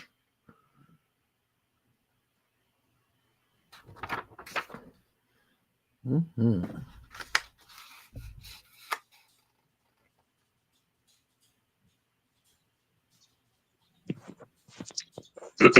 Hello. Welcome back. Is it just you so far? I think I've got Kalerix.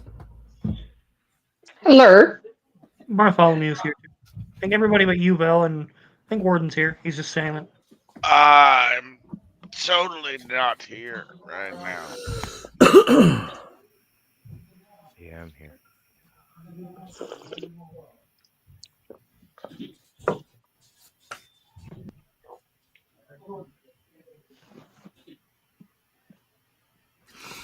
Okay. Again, just as a quick reminder, there is a small airship tethered to the top of the lighthouse that you would have all become aware of as you were making your way down the pier on the dock. Let's So, hold on. Let's turn that off, and now you can repeat. There you go. huzzah! We are back. Huzzah! Huzzah.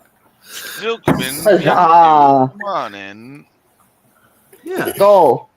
So, with that, I understand that Bartholomew, Uvel, Phlae, Orin, Warden, the lot of you are going to go in town. Kalerix, you're staying back?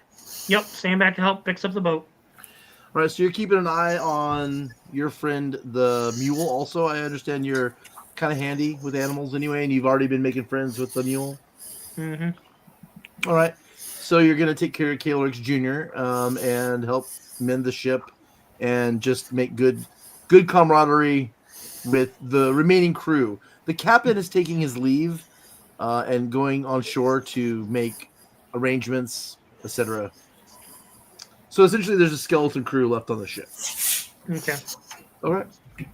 And you, like I was mentioning to y'all, you did notice a interesting thing that is not of this place that the captain would be like, oh shit, Abior folk.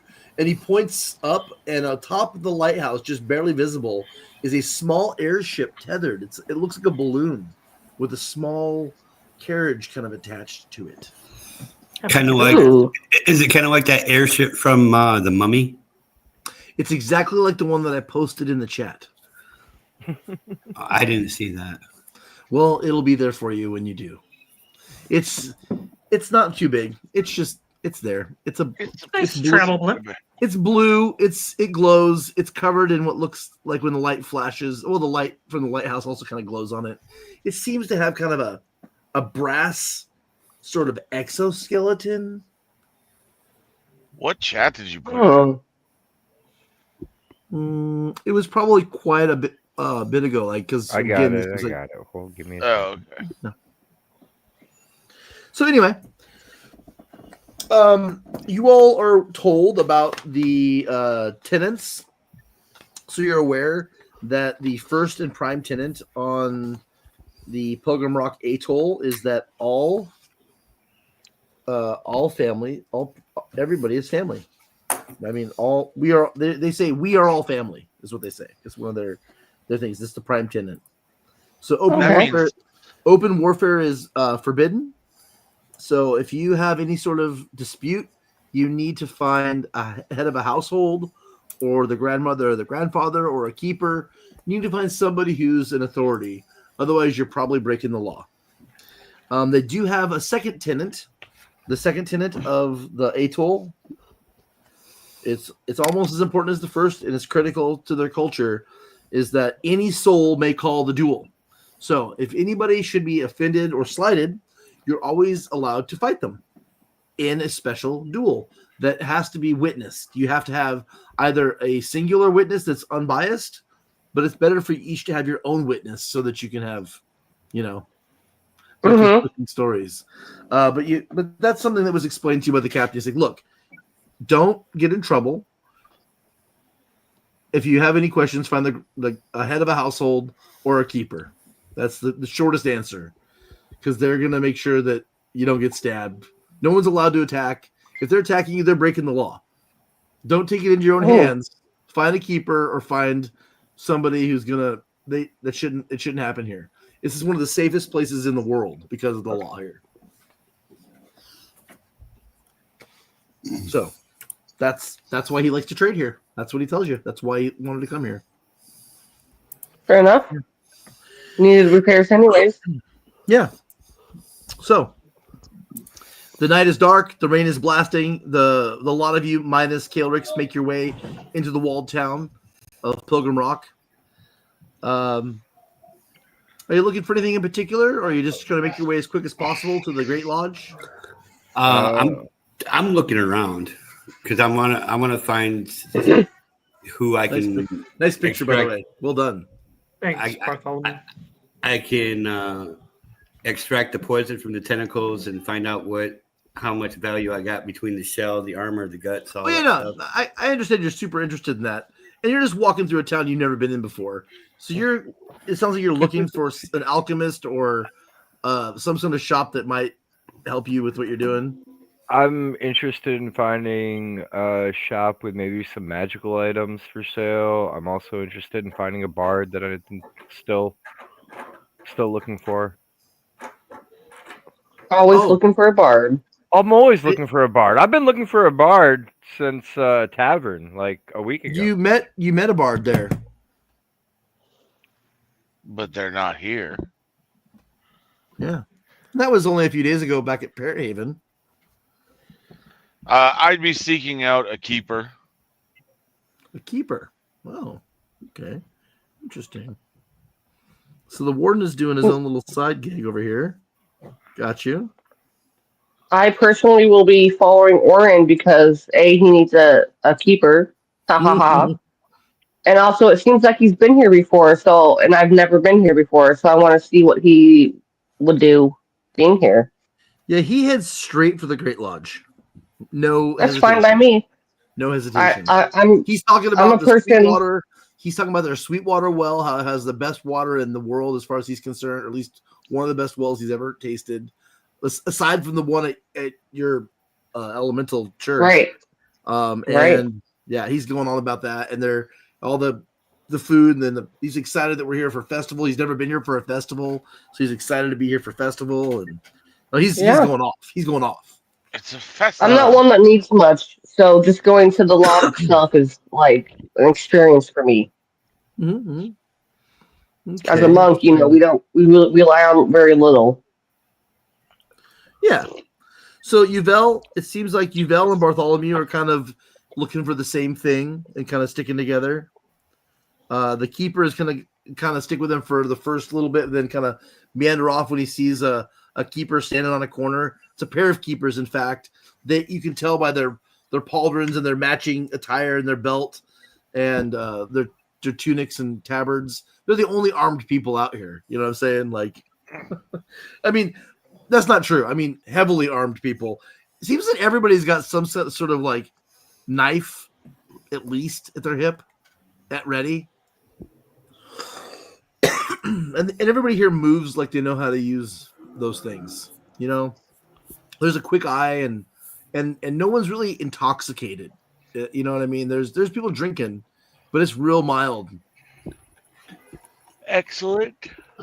That's the general vibe. Like I said, you notice the drinks, and they call those special chocolate and vanilla drinks. They call that smorchata. Ooh. And if it's got a little the rum in it, it's called smorchata for grown-ups. It's smorchata. And they're like, because it's supposed to be a kid's drink, but they're like, oh yeah, want some smorchata for grown-up? That's the secret, that there's some rum in there.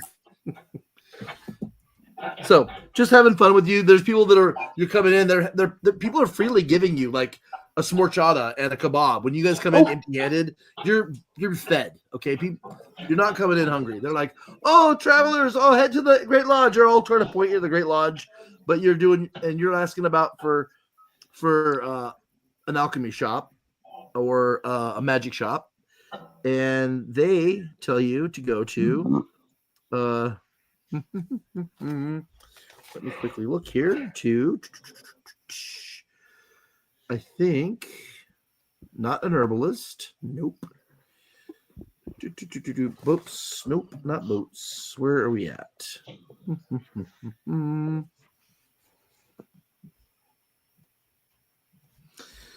There we go. Let's go with Finlore's Fabulous Flair. Fines. Oh, fire. I like Fines. Perfect. But yeah, his name is Fanlore. That's what you learn to go find Fanlore. Sorry, Finlore. Finlore. Fenlor. Finlore. Finlore's Fabulous Finds. And you find that shop open and ready for business. So Yuvel and Bartholomew, you see inside a very old man who is polishing and dusting and yeah.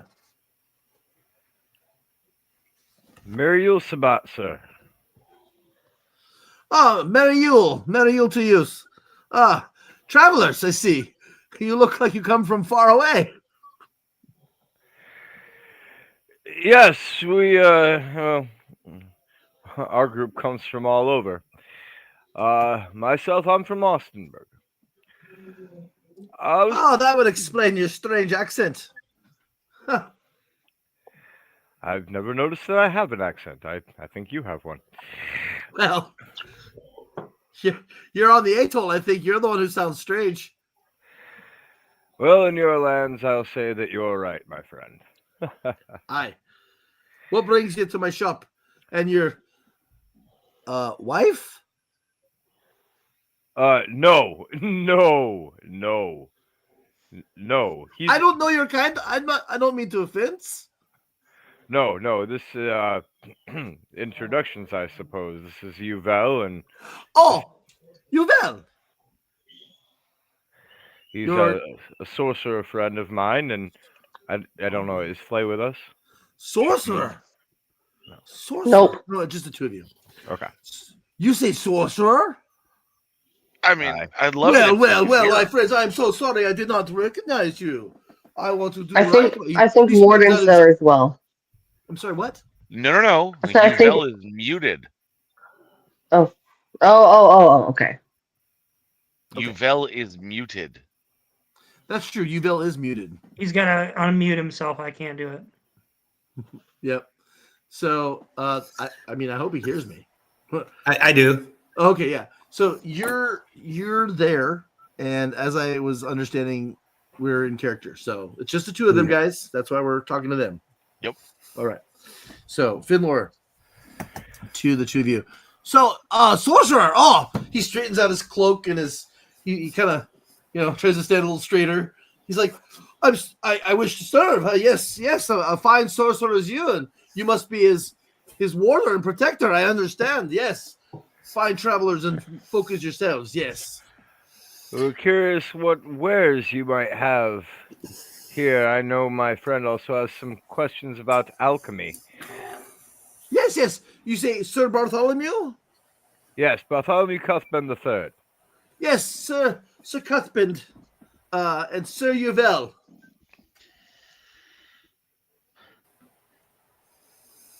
Yes. I have a carcass of a was it Chol? A Chol? Oh, yes, of course. They are very, very prized. You defeated one.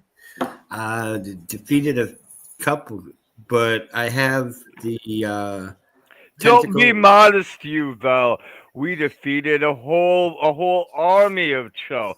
They stormed our ship in number, but with bravery and with cunning, we battled them back into the sea. Mostly myself, a few done by the sorcerer, even one by a gold dragon dragonborn that we travel with. Very impressive. Oh, there's a whole company of you. Aye, this will make for a fine Yule Sabbat. I hope you are staying for the festivities. I must assume your ship is at port. It is. Of course. Might it be okay for me to ask with whom you sail? As we sail aboard the Star of the Horn. The Horn. Ah, yes, Captain Meriden. Yes, of course. Meriden. That's interesting. His name is Meriden. You said Star of the Horn, correct? Yes. And it's a 3-masted ship, and he's got the mustache of portly man, kind of short. Yes. Yeah. Yeah. Huh. He's got a bosun, I think, Harold, right? Yes, that's Yeah, right. I love that guy. They're good folk. Good folk indeed. You come by good folk. I'm glad your company found your good folk to get here. I was curious. Have you any bags of holding? Any? Well, I normally don't bring out my finer wares on a daily basis. I keep them locked up. I don't need any riffraff getting into my stores. Of course. But I mean, for a company as fine as yours, I'm sure I could find my way to bring out some wares. What else you might be trading? Did you bring gold, platinum, blight coin? I have gold on me, and I might be able to find other currency if that's what you desire. But before we bargain, I need to see what I'm bargaining for. Well, that's what I asked if you had something for trade besides coin. I have. Well, that Cho has gold flaked armor. I know all about the Chol. You want to trade the Chol? Maybe. I'm not saying trade it completely, but you get value for value at least. I see where you're coming from. Yes, I certainly have at least one. I might have a couple of bags of holding, but I don't know how. I don't have like infinite supplies of all the things. I know. What else might you be looking for?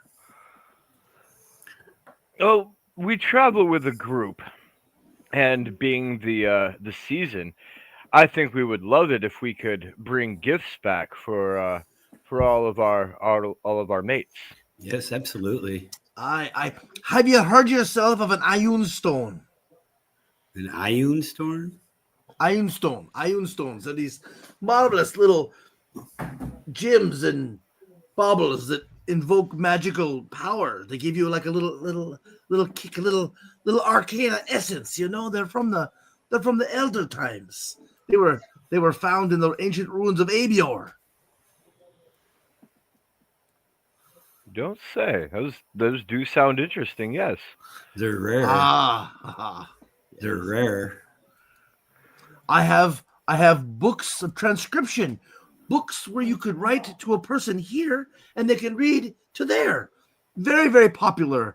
If you're a highborn captain, we keep a couple of such sets of books on hand. Those sound wonderful as well. I can think of wonderful uses for all of these things. The question, of course, is the cost, my good friend. Oh, I have a few other select items as well, if you have the means, friend. By all means, bust them out. Let's see what you have. Well, don't take this the wrong way, friend. But we just met. And if we're a barter and it's, Yule Sabbat, and you're staying for a while, I mean, I'd Oh, much there's rather no- show you when I'm not close to closing as I am now, as I don't plan to be here for hours. I came for I'm about to shut up shop here and go home for my dinner. I can get you something quickly, and then maybe we can meet again, if not on the morrow because of the festival, the day after or something. That sounds wonderful. That sounds wonderful. I just don't want to put you off, I'll pull out. Unless you have some reason to keep me here late. Well, like I said, I'd like to at least pick up the gifts for my friends for the season, for the festival. Aye. Well, I'll tell you what. I'll go back in the back and see if I have those Ioun stones on hand. Like I said, I think they're here and not in my storage, and that bag of holding. If you can at least show me the color of your coin. Well, I have this on me, and I'll pull out a bag of gold, and I know he has at least one lodestone pearl with him.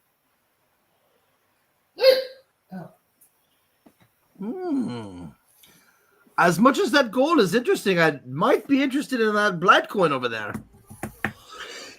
Might I see it? I pull it from my pocket. He's like, may I? Hands it to him. He pulls a piece of a brass piece with a magnifying in it, and he takes it and he kind of twists it a little bit, and he refocuses, and he's like, "Oh yes, yes." He's like, "Mighty fine specimen. If you let me keep it, the bag of holding is yours, and the Ioun stones are yours." Would you be willing to throw in the transcript books? Roll persuasion. Chris, you go. Add inspiration to that. Oh, that's gonna be me. So Make sure you mark it. So that means I do what? I roll with You roll with advantage. You roll with advantage. Yep. Just out of curiosity, because that'll do it.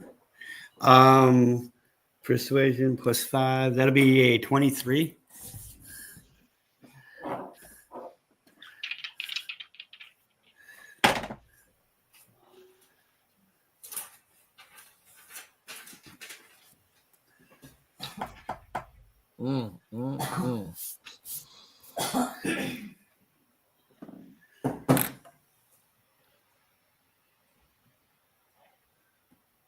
A 19. Plus what? He's like, listen, I really want to give you those books because I think you're a fine young lad and have a lot of merit to you. I didn't want to have to be charging you, but those books are just going to run you a little.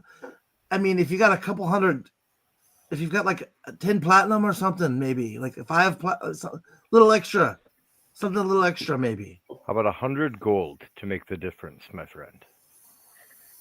Oh, you know what? I like the cut of both of your jib. I would like to invite you back tomorrow to meet my wife for a cup of tea. Not only will I get you the Ioun stones and the book, I will show you some private artifacts from my collection. I will have my bodyguard with me. Of course. Of course. He's one of the finest duelists of our family, so don't mind him. I have no doubt.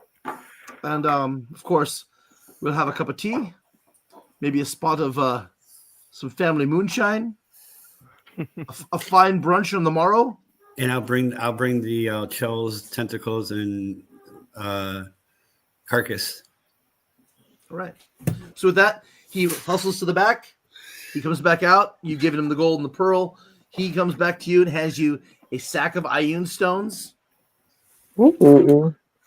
And a proper full-size backpack of holding. Wow. Holy Nice. crap. Nice. Thank you so much, my friend, and I look forward to tea on the morrow with you He's and like- your lovely wife. He's like, you seem like the kind of man who's in charge of a fine company of people. This is a private gift for you from House Finlore. Don't forget where you got it. And he puts in your palm a tiny little vial. What is this? He's like, this is a sample of what I might be able to get you if you have more coin than you can. Just a sample, mind you. It's a single dose of Nalzer's paint and pigment.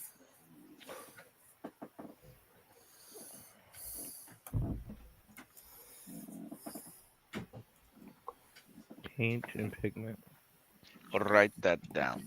I am. Ooh, you Nalzor's paint. I'm gonna have Not to just look paint. this up. I don't know what this item is. I can tell you. Go for it. That's It's for a later. paint. That's for Okay. later. Okay. So let's get through the game. So I'm gonna cut scene here. You guys have been having some fun in Finlore's.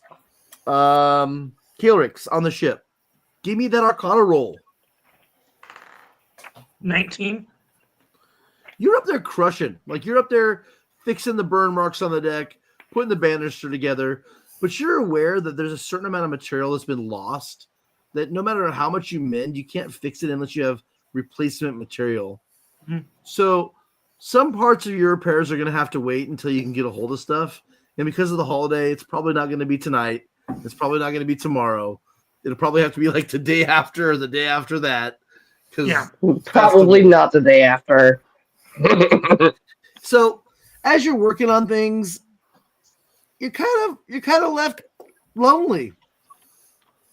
The rain's bashing you. You're out here working, just taking it. Matter of fact, would you give me a Constitution save? 12 plus. Look at my sheet.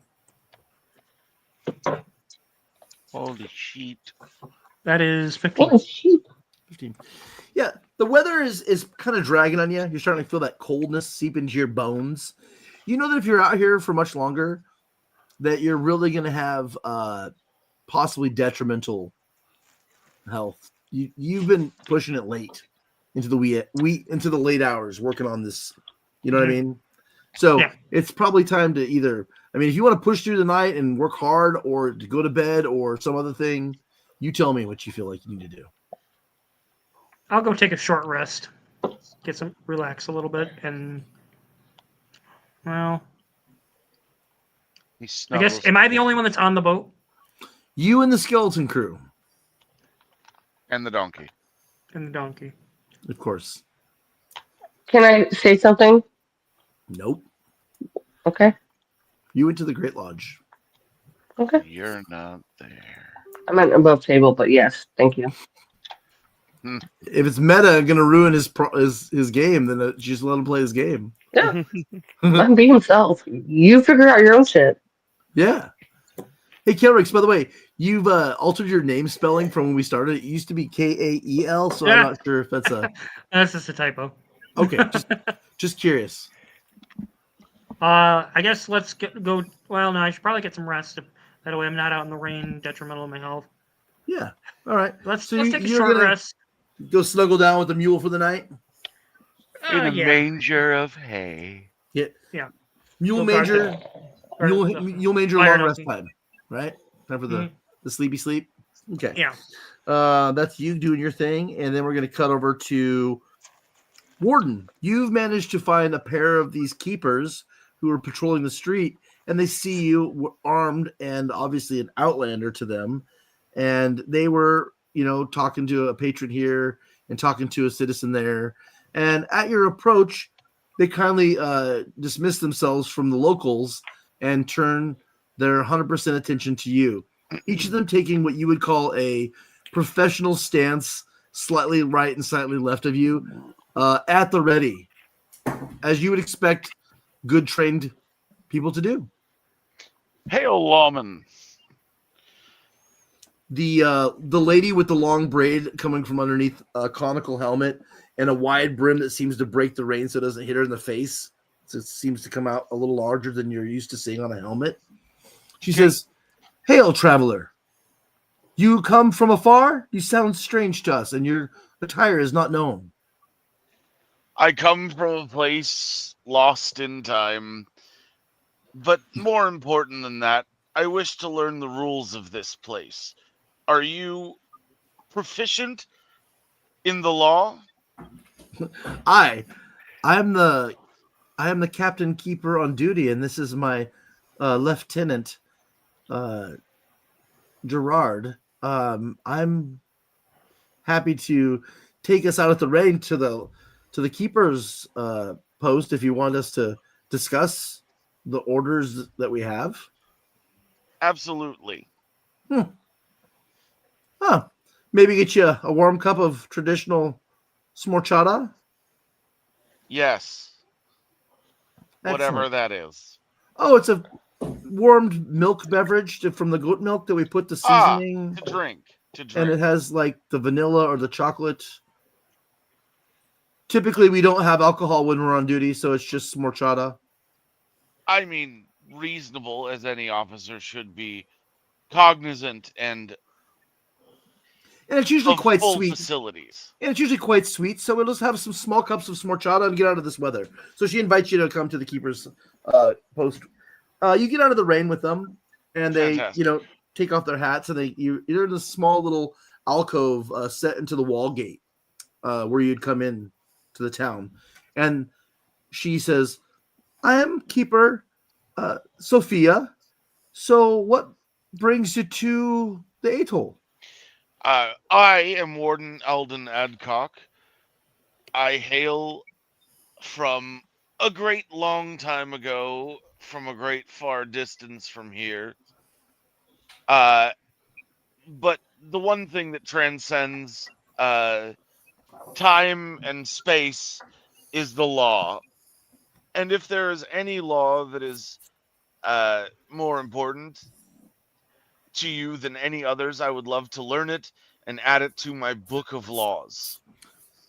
Absolutely. So I'm gonna make it like above table. Just give you the quick rendition. She expressly tells you about the prime tenant, that everyone's family and open warfare is forbidden. Should you want to have a conflict with somebody, you can always challenge them to a duel, which is the second tenet of their law. Anyone may call the duel. You must have a witness. A preferred witness would be at least a single keeper, or each fighter having their own witness, because some people bring their witness from their house. Okay. If you cannot fight because you were incapable or you're sick or some other reason, you're able to ask for a champion to fight in your stead. The culture, it's not forbidden, but the culture of the atoll, it must be noted, kind of looks down upon people who ask for Take a second. It's a culture of bravos. So she warns you that you may see people fighting in the street. Do not be confused. They are probably dueling, and they probably have a witness. So if you're not sure, ask any local, and they will explain it to you. Okay. Don't interfere and do not fight them. Noted. And that's probably the most important thing, because a lot of outsiders try to interfere, and inadvertently they get themselves locked up for fighting when it's against the law to fight. Absolutely noted. I definitely appreciate that, as any sort of bodily violence usually is met with bodily violence of my own, as it's against the law. But law of the land is different here, and I am happy to learn it. Yeah. Should you feel the need to fight for what you think is your right or your position, then you can challenge anyone to a duel, even the grandmother or the grandfather. That is our tradition. Anyone may call a duel on anyone. Well, the strong will out. My only other real question is, do you have anything that would know, or do you know of anyone here that would know anything about this? And I produced the soul coin and set it on the table. Ah, that infernal thing. That's disgusting. I am aware. Where did you find it? It was in a believe it was that was from the pouch of things that was stolen, if I'm remembering correctly. I'm sorry. It was in Orin's pants. Oh yeah, that's true. Yes. No, it was ill-gotten. I have confiscated it, and I can feel the pain and suffering from this item, but I have been thusly unable to destroy it. And I'm hoping that you have someone that knows more than I in the arcane ways, as that was my, were I in the land of Shirothi, where I hail from, it would probably be inconsequential to dispose of this, but it seems in this day and age, not as easy. Yes, well, I have to tell you, stranger, that coin is something that the mainlanders, these trilaterate folk, these newcomers, they use them in their infernal war machines, and they can keep them as far as I'm concerned. The problems of the mainland are problems of the mainland. If this infernal, disgusting thing is not forbidden or banned here, I have a personal distaste for it. As do I, which is why I wish to destroy it. I only know of one shop in town that deals with such things, and that's Finlore's. Very well. And then I ask for directions to Fenlore's and thank them for the chata drink. Yes, you're welcome to more chata anytime. And if you're staying in the town, it's required for Outlanders to stay at the Great Lodge or to sleep on your ship. There is one exception. If you choose, we would protect you here at the Keeper's Lighthouse. Our main hall is at the Lighthouse. That's why we're the Keepers, Keeper of Law and Keeper of Light. We would welcome you as an acolyte. I don't know that I can swear an oath as an acolyte, as I am already beholden to Bahamut and the Platinum Dragon himself, and we do not wish to conflict with any of your religion or previous family obligations. But if you wish to learn more about the service to being a keeper, like I say, you're welcome to join us at the Great Hall anytime, and we would welcome you as an acolyte.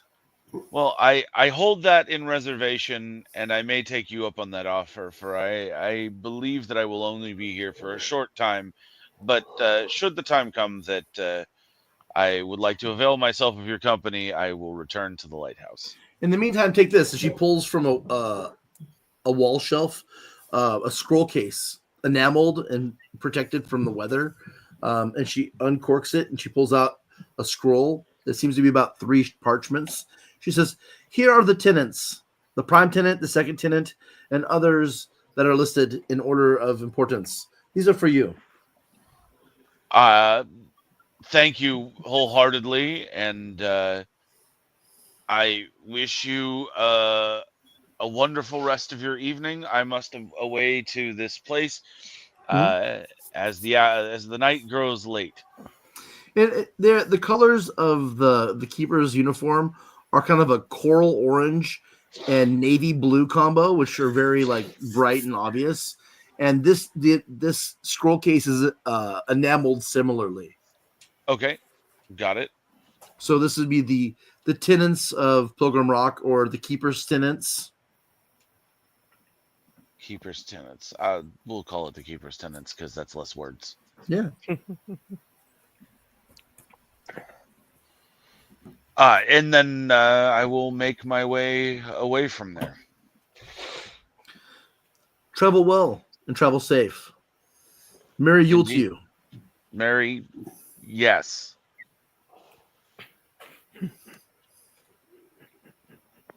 Thumbs up. Merry, yes. And then you're like, okay, go. Gotta go now. So the warden appears to be a little awkward with religious custom.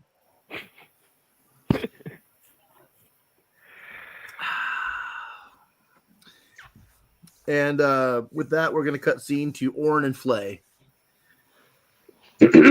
All Phlae can do to kind of keep up with Orin, he's never been as sprightly in a while. But Phlae is fast. I'm quite fast, though. I know. I was just saying, figuratively. I got a 50-foot movement, so. I know. I'm just saying, this guy is moving like he means it. You're like, oh, geez, I got to use everything. I mean, this guy's going. And when you arrive, you see people are. This is a jungle culture. You know, the people here do not have to overly dress because it is humid. I mean, it may be raining, but it's not cold. And so, toga attire, sandals, comfortable clothes. That's kind of the norm here, or so it seems. The thing that's interesting to you is the crazy cacophony of color. What's interesting is that it seems that certain people have matching togas to other people. Right. Okay. That's interesting.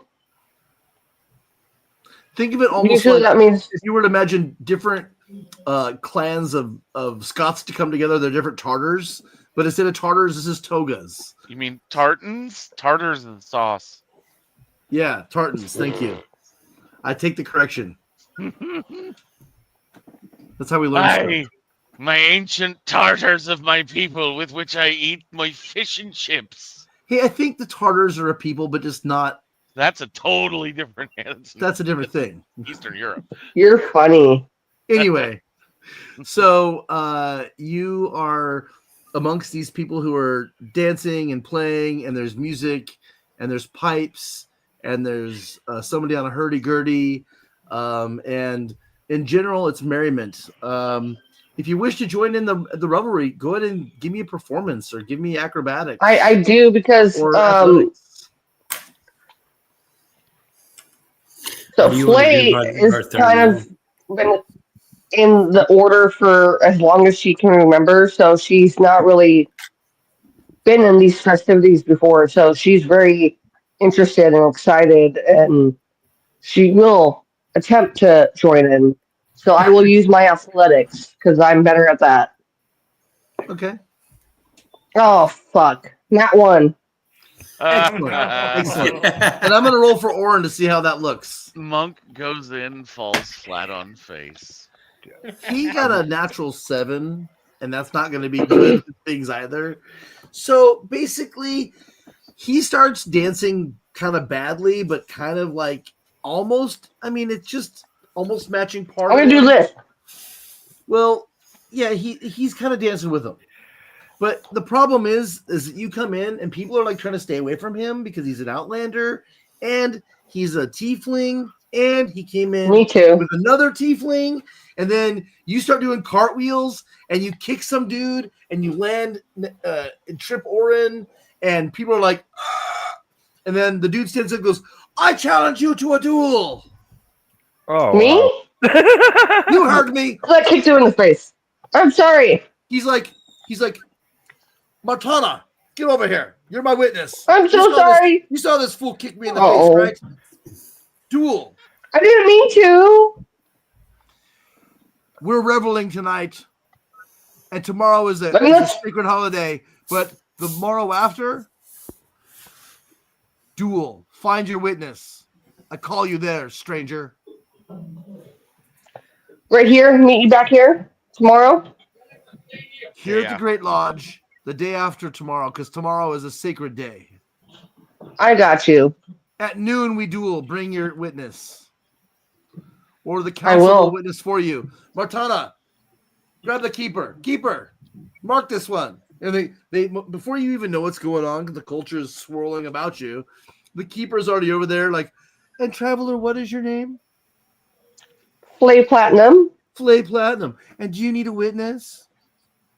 I have witnesses. Okay, who's your witness? That one over there, Orin. Orin is picking himself off the ground and he's trying to make friends. If you need another Warden, then I would say Warden Adcock. Okay. Which thing? I got to work on one thing. So anyway, no, Orin, let's talk about Orin because Orin's here, okay? So Orin's trying to make friends with the people in the room, and he's like trying to ignore you and pretend he doesn't know you. And he is making friends, and like he's actively trying to like work his way away from where you are because he doesn't want to be part of it. And when you point, he's like, that's my witness there. He's like, yeah, that's yep. He won't deny you. He's like, yeah, I'll be. Thanks, Phlae.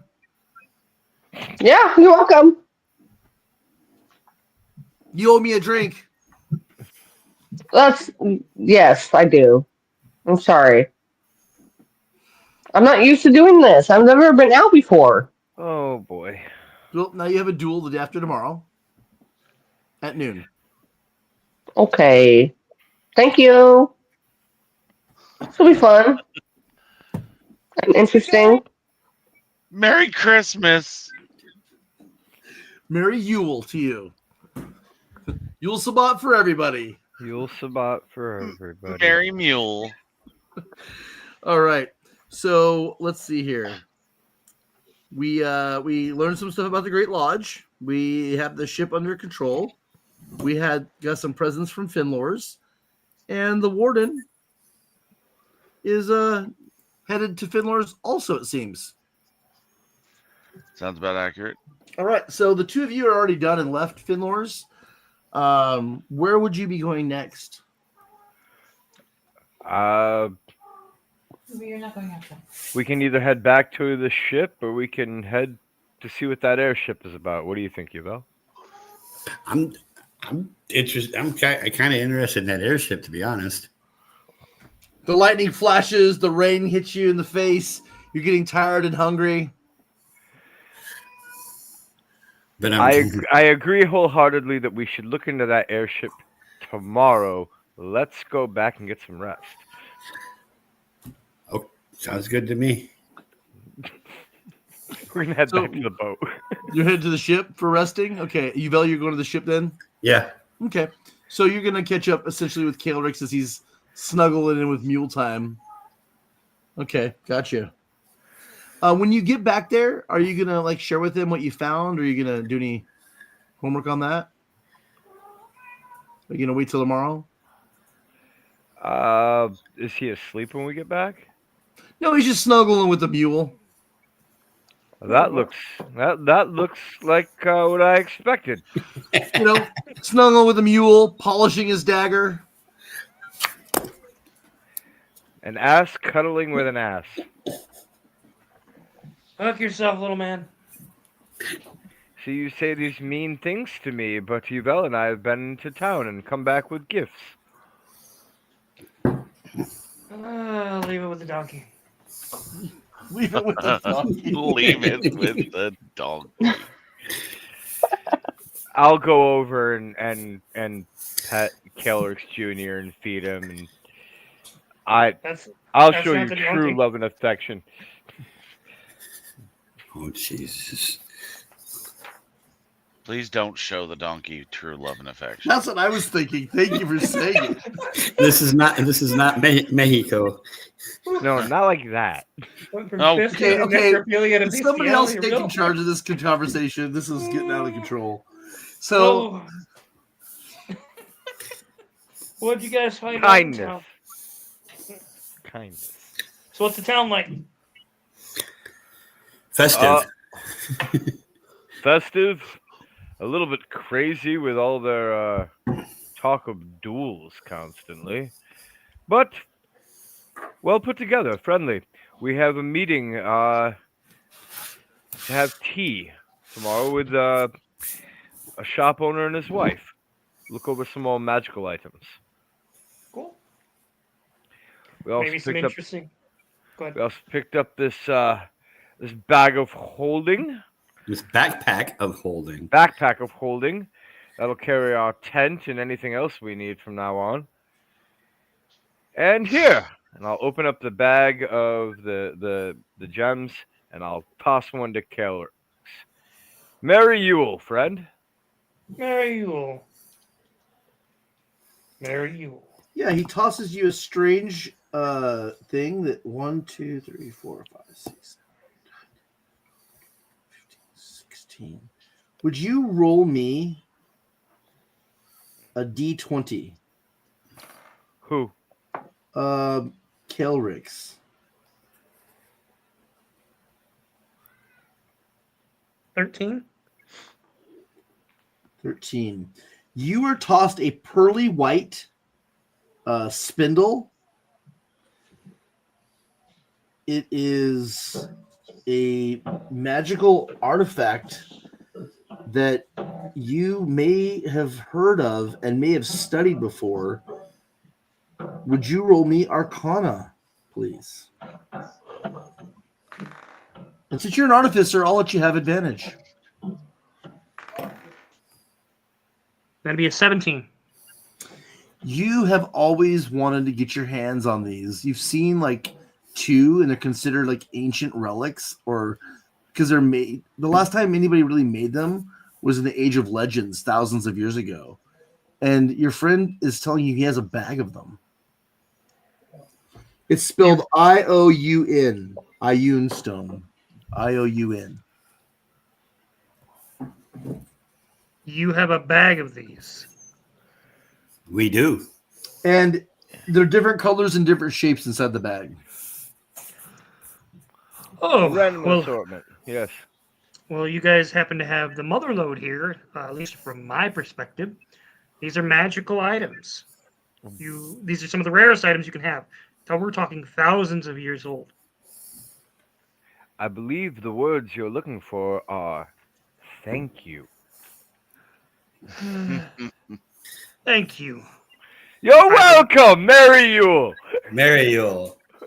Perhaps I'll fashion a glove to slap you with. You have odd ways of saying thank you. Yuval! I open up the bag. Pick one up for yourself. I reach in without even looking, and I grab one and I pull it out. Roll me that D20.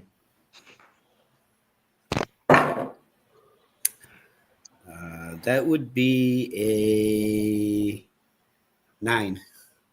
9. 9. A mighty 9. Mighty 9. Yuval, you're going to love this. The Fates have given you a dark blue rhomboid. Hold on. Dark. Boyd. blue RHOMBOID. Hold on. Please make him fall in love with anyone. How do you spell that? RHOMBOID. BOID. Stone.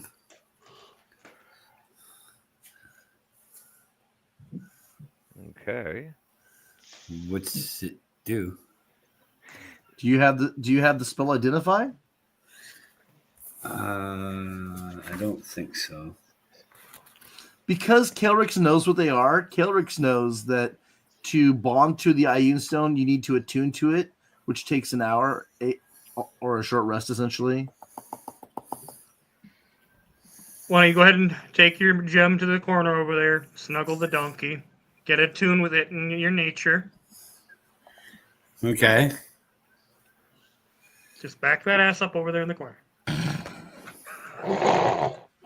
Love it.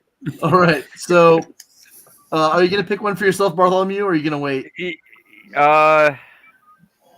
Yeah. I'll pull one out for myself too. Roll your 20. 16. 16. And just so you know, that's all the numbers I have. If you guys rolled over a 16, you have to roll again. So, Okay. you got the 16 though. So there you go. You got a lavender and green ellipsoid, the rarest of them.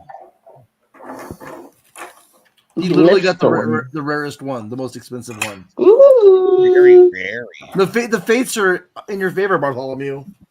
And the fact that Yuval got the dark blue one is kind of mind blowing to me. But of course, Kalerix got the pearly white. Yeah, he did. Well, when he just walked in, he was polishing his dagger. So I will take an hour to attune to my stone. Gotta All right, do it for with sure. the donkey. So Gotta you guys do it are with so the- excited about your Christmas present, or excuse me, Your I misspoke. Yule- Your Yule Sabbat gifts that you're able to. You're like, I can't sleep. I gotta stay up and figure out what this thing does, even without magic. I know that when I attune to it, I should know what it does, and that's the case. What's crazy is once it becomes a tune, the thing starts spinning around your head like this. It happens to each of us that way. Yeah. Yeah.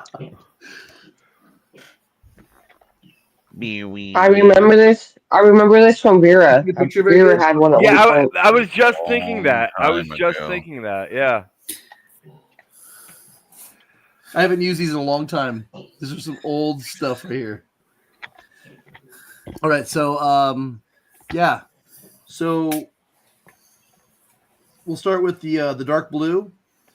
You now all of a sudden become highly alert, as if you have the feet alert. Mm. Oh, he gets a spidey sense.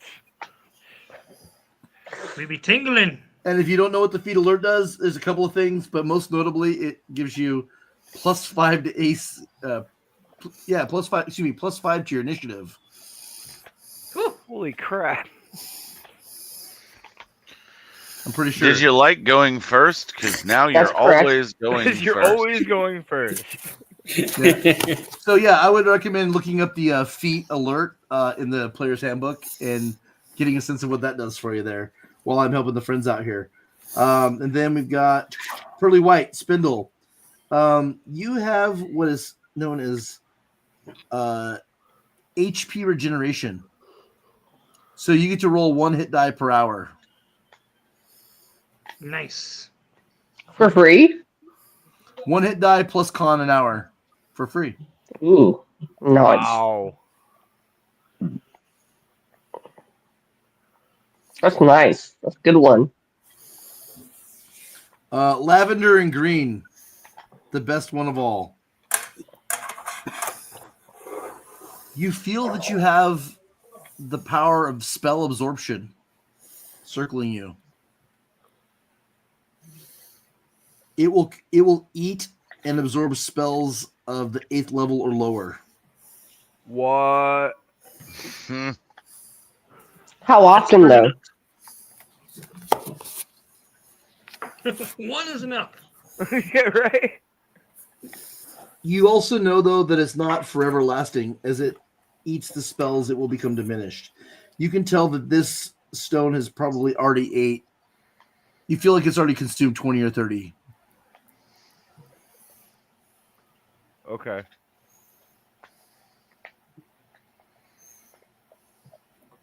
But still. Nifty All right. to take someone's best ability away from them. Yeah, you sense that this stone is about half used. Okay. Okay. All right. That's sick. That's a good way to absorb a counter spell.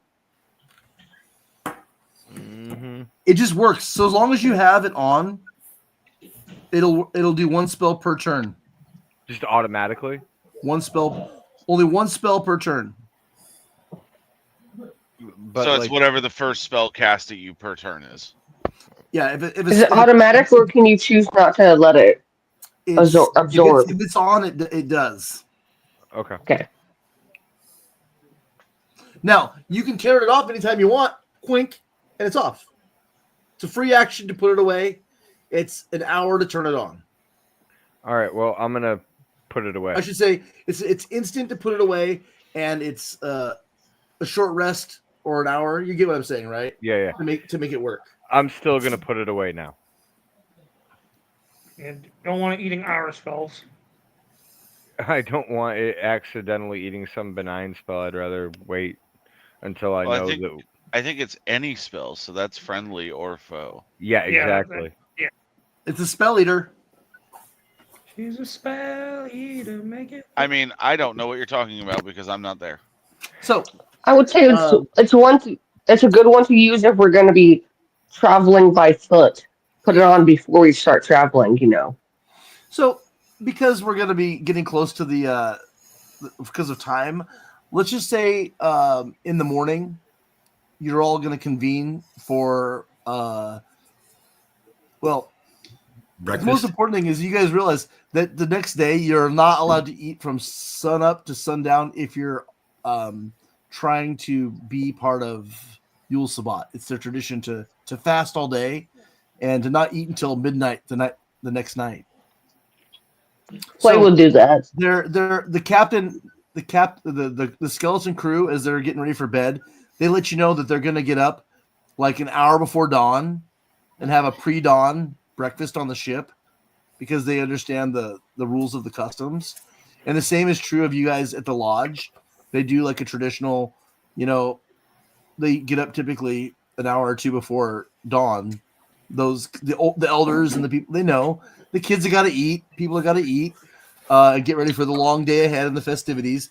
But through the day, that smorchata acts as a way to really help people out because smorchata is like a milk, and so milk can really settle you, and it acts like a protein. So beverages are allowed? Beverages are allowed. That was going to be my next question was, are beverages allowed? And is it smorchata or horchata? Because my smorchata. Okay. Smorchata. Ooh, s'mores. Ooh, horchata, but s'more style. Like it. I call it smorchata. It's the flavor of the islands. It's basically Sounds like it's. Anybody who knows me knows I love s'mores, so I'm all about this. Yeah, it's a very popular chocolate or vanilla or chocolate vanilla swirled drink here, made with goat's milk and cinnamon and nutmeg, and served warm. Chocolate. It's not common on the island to have a warm milk drink. Okay, it's very right now. Delicious.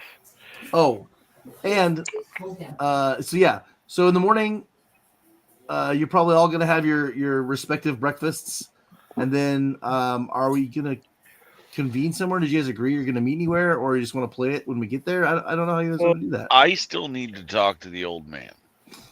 Finlore, that's right. Warden, you're wrong. Sorry.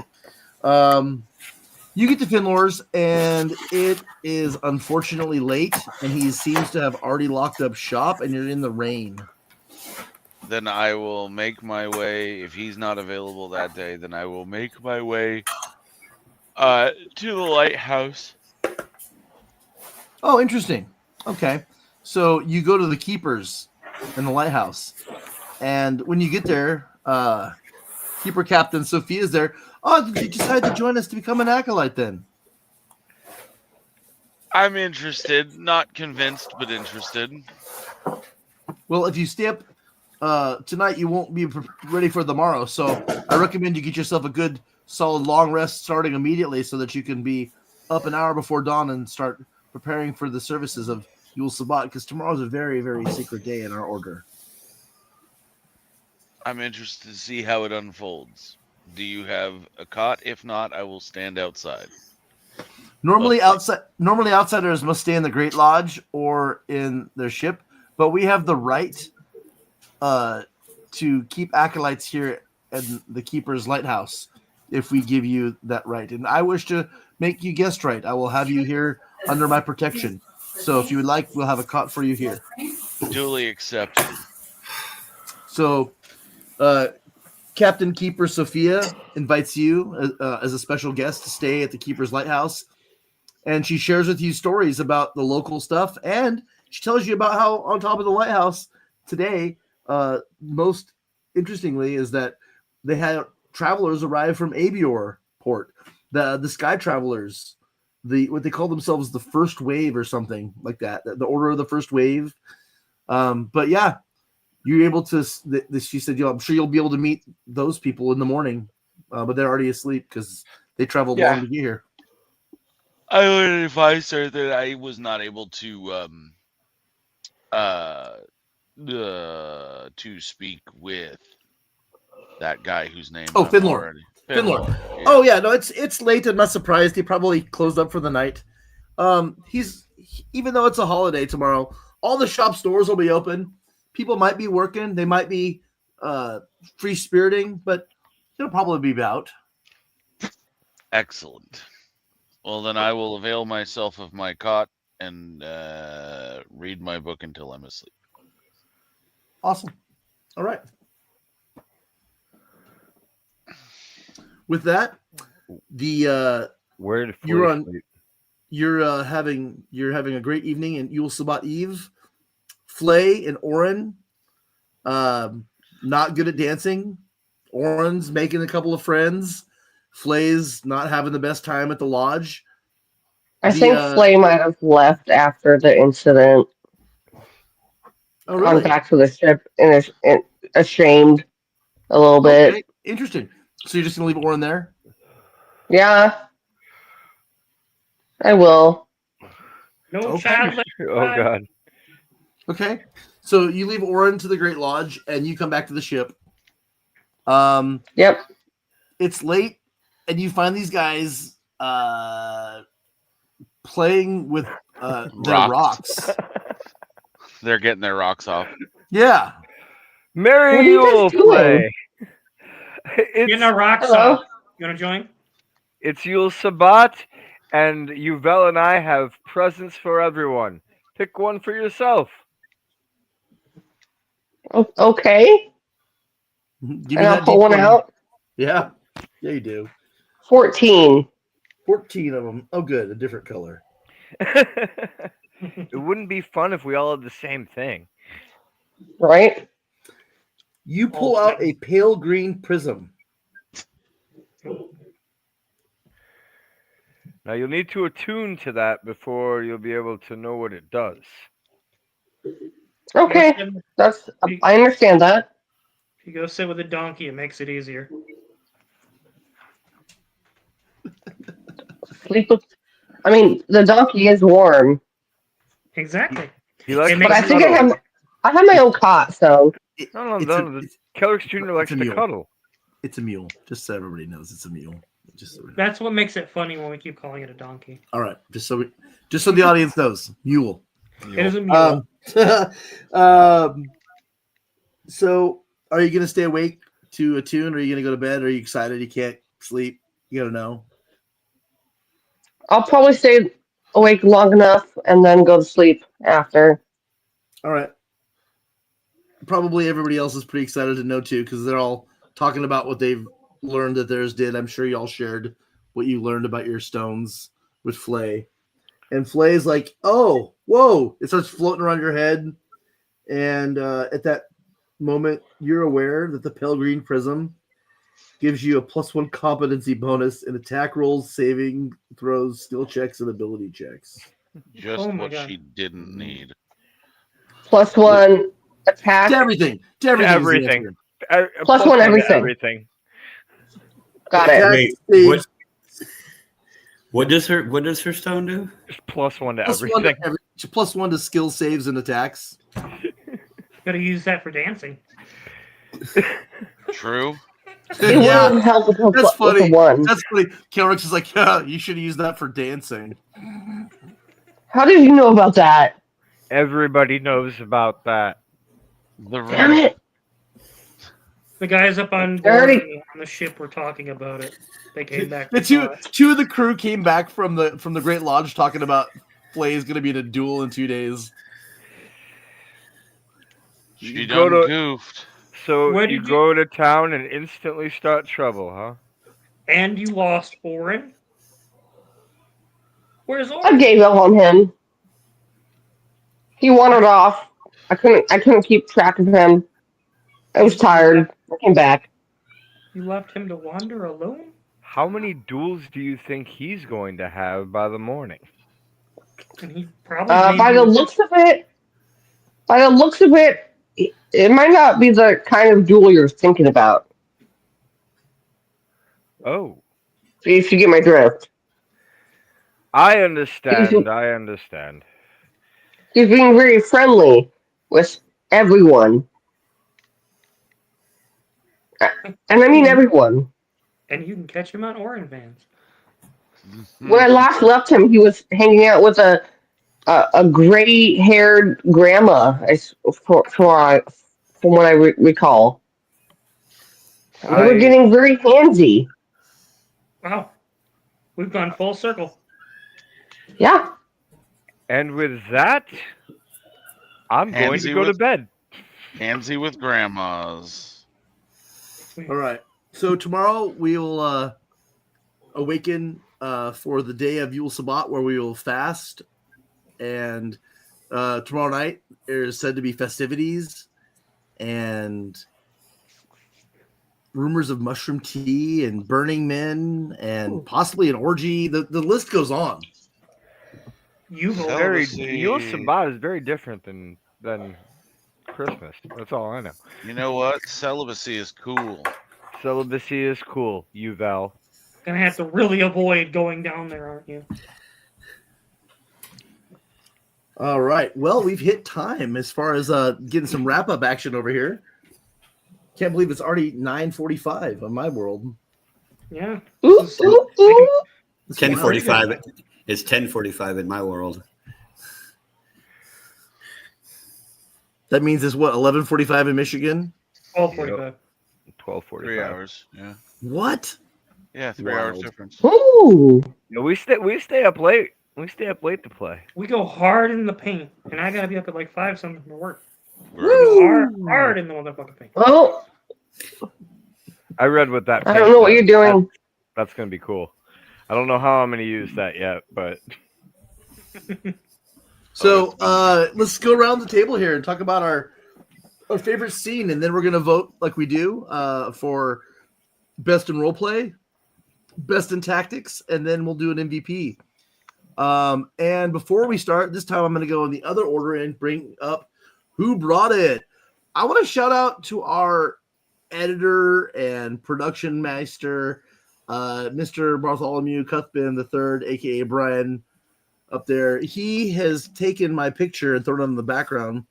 I invented that for little sidebar to inspire you guys. Actually, I think Kalerix is the one who threw it in the background. Oh, sorry, Yeah, Kalerix did it. Cool. I threw Nice. it up there. My mistake. I misread that That's situation. okay. And I love it. I love that you are also doing the thing, Mr. Production Master. You guys are the heart and soul over there of the geekness.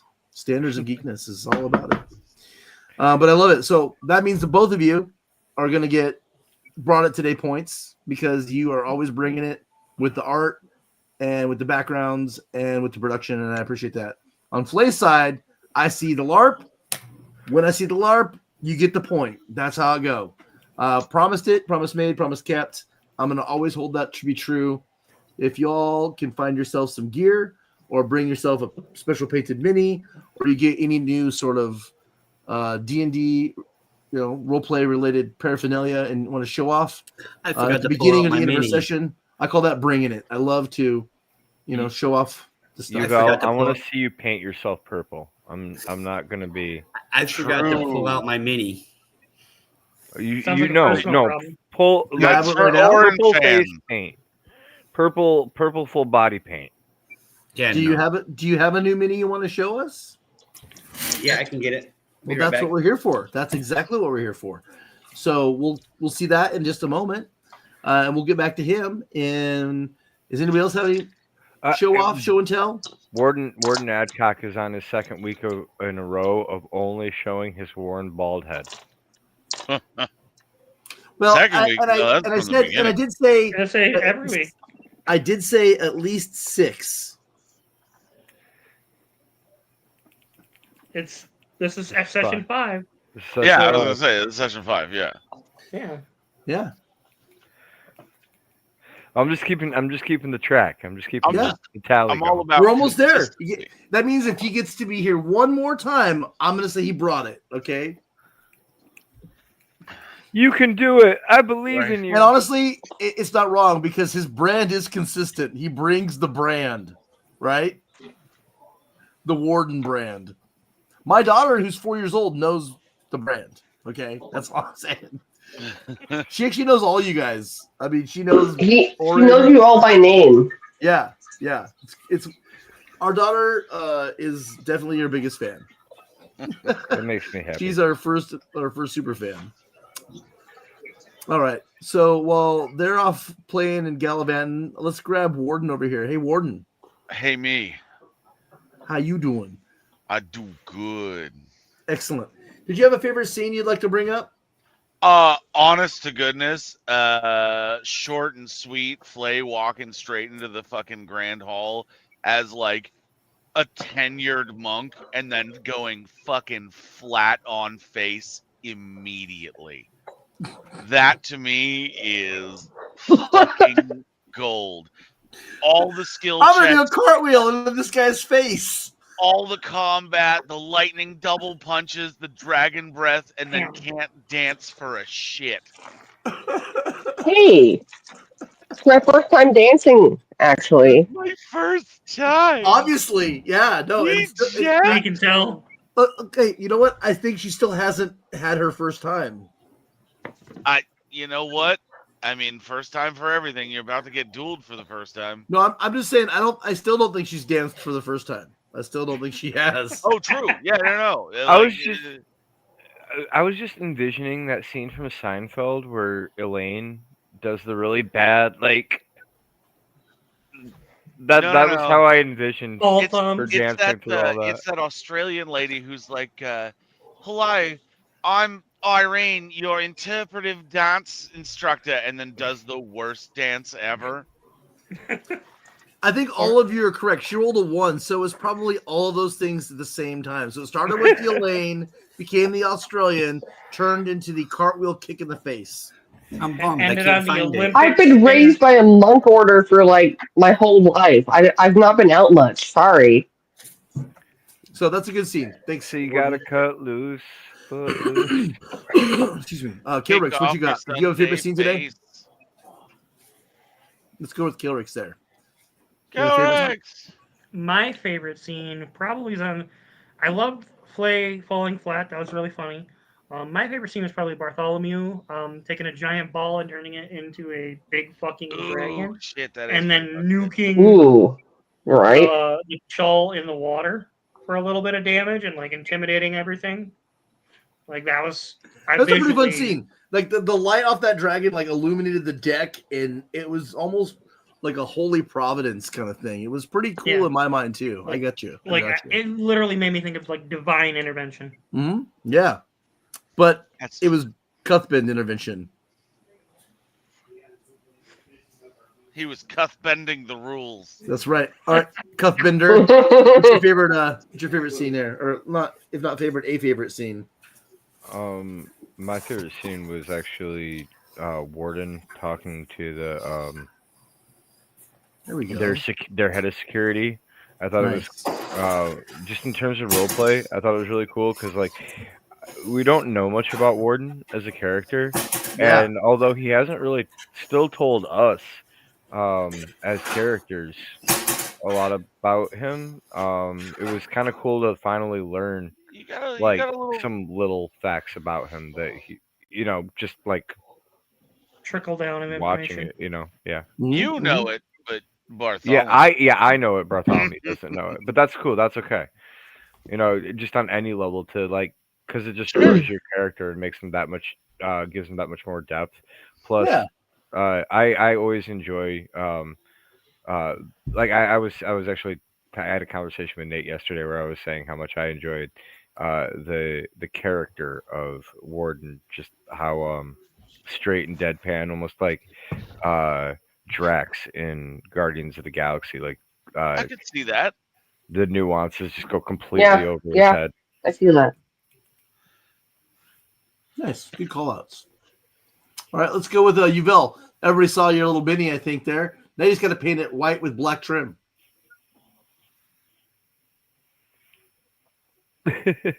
You're muted. Oh, yep, that's true. What's that? Oh, I was just saying, we saw your mini. Now you just got to paint it white with black trim. I don't have the steady hand to do that. Oh, me neither. I hate painting. My fingers are all blank. But no, I appreciate that you have one. Is that a bow that was in his hand? Yeah, I don't have a wizard. That's all right. At least you're trying to get something that gives you perspective if you had to build a little battle board for yourself. It's nice. Hey, Do you have a favorite scene today? Not really. I mean, the I'd have to say. I mean, Kalerix is cannon going off. That was fun when he blasted the ship. That was cool. Yeah. That's pretty funny. In my part, I enjoyed that a lot actually. I mean, Made me think that- the combo of that and Phlae both just wrecking the ship and nobody hurting the creature, that was pretty funny to me. It just got me thinking, like, if anybody's going to sink this ship, it's going to be our own party members. oh yeah. That was a pretty... I agree that. I honestly, that was one of my favorite moments, and just, I thought it was funny. Good call. Yeah, Phlae, what do you got? My favorite scene was also the moment when Bartholomew made the dragon in the sky with his light spell. Mm-hmm. It was amazing. It actually like captivated Phlae for a moment. That makes sense. I mean, as a character and as a player, you were like, oh. Yeah. Like, Okay. oh wow. That is it's amazing. magic. Do you have any other honorable mentions since that one was already mentioned?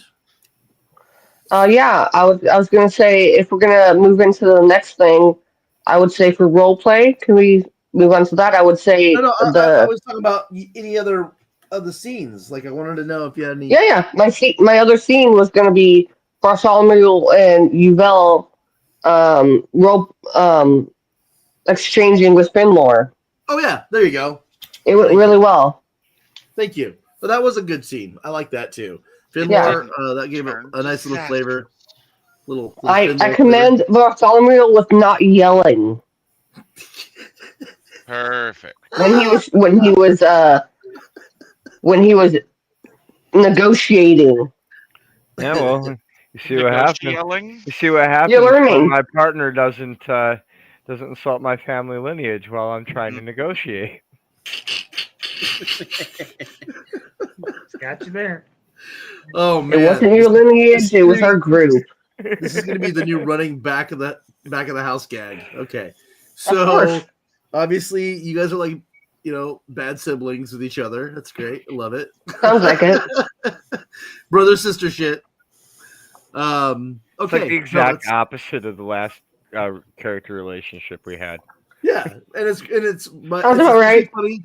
It's especially funny to me because you're both like adherents to the Platinum Order, just in different fucking ways of thinking about it. Anyway, that's all good stuff. Yeah, awesome. Thank you for sharing the scenes, guys. Let's just go around the table last to first, since we, I like to do that sometimes. Let's start our votes. So last one to talk there was Phlae. Would you like to vote for who you thought was the best in roleplay today? Bartholomew with Finlore for not yelling and actually accomplishing what he wanted to get done in the scene. And going above and beyond because Uvel was also there and was wanting to get something else. And despite Uvel not being able to achieve getting that extra thing in the deal, Bartholomew helped him get it with that extra 100 gold in the end. That, which also ended up getting a Nalzer. Exactly. No, it was a good give and take, and that's what I was hoping for. I like a proper barter. That was fun. Yeah. Everybody got involved. You guys were helping each other, and you also made a new contact potentially that you could keep for the long haul.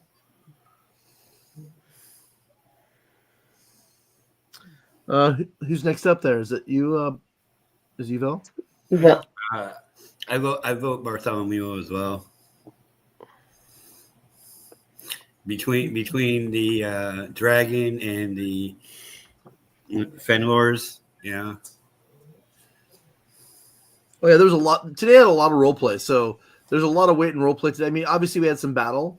There was some wrap up to the battle at the beginning of the session, but there was a lot of role play. So you want to make sure you're thinking about all those scenes. And there was, I mean, everybody put a lot of weight in.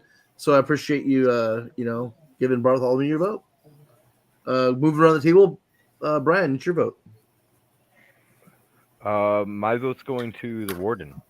Warden. Like I said, I absolutely love the character and the just the deadpanness, man. Like we're all so over the top, and he's so not. That's so Yeah, great. you like the flavor that comes from that angle in the session. That was your flavor. I love it. Okay, so that gets us over to I think is it Warden's pick now, or is it Kalerix? I forget who's next. Is a Warden. All right, Warden. You know, let me think about it for a half a second. I'll come back to you. Let me think about it for a half a second. Yeah, I'm still Okay. deliberating. we'll go to Kalerix. Bartholomew is my pick. Between the negotiations, the overall just like intimidating of the Chulls, while I got the kill on the one, he was able to basically scare the other one off and prevent potentially scene getting out of control. I think that conversation leans into tactics, if I'm being fair. I guess fair. And I'm looking for role play, which is more like dialoguing and representing their character and interacting with each other or interacting with NPCs. Bartholomew with the negotiations. Yeah. I just want to make sure that you know where my mind's on when I'm thinking about the difference between them. I think in a landslide decision, it's just going to go to Bartholomew because. Well, I'm just wondering if you had any other honorable mention if you were going to go somewhere else or not. I mean, technically, the other part that I thought was funny and interesting roleplay was Orin, but that was you doing it. But just Orin's reaction to Phlae screwing up, just that whole piece of it of Phlae interacting with him and Orin. Well, then I'm going to put Phlae as honorable mention because it's roleplay. You can count Orin and Phlae together as one unit in that case. Just like the whole, I'm not yep, okay. Yeah, the part where Phlae's like, Orin's my second, and Orin's like, trying to slide in between three people. That was pretty funny. That was pretty funny. I appreciate that. There you go. That was I did my part. I mean, he did his part. So, yay, NPCs that are important, right? Right. When he's a critical NPC. So, huzzah, Bartholomew, you got it. On that one, we'll come back to that and make sure you got your proper rewarding for later. And then tactics. I mean, let's just. I know we're running long on time, so let's make it quick if we can. Let's just go around the table. I'm going to go in the middle this time, starting with the guy who got the last point, Bartholomew.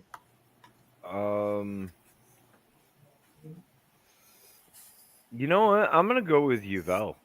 Yuvel started off the very first turn of the game with a move to try and give everybody else advantage. And I really think that was admirable. That was sick. Like that was a sick attack. It was very well. It was tactical. That was my first thought too. When he played out, I'm like, okay. Chris came to play today. He read his spells. He did his homework. That's what I'm looking for. So, no, it's not wrong. It's exactly the thought I had at the time.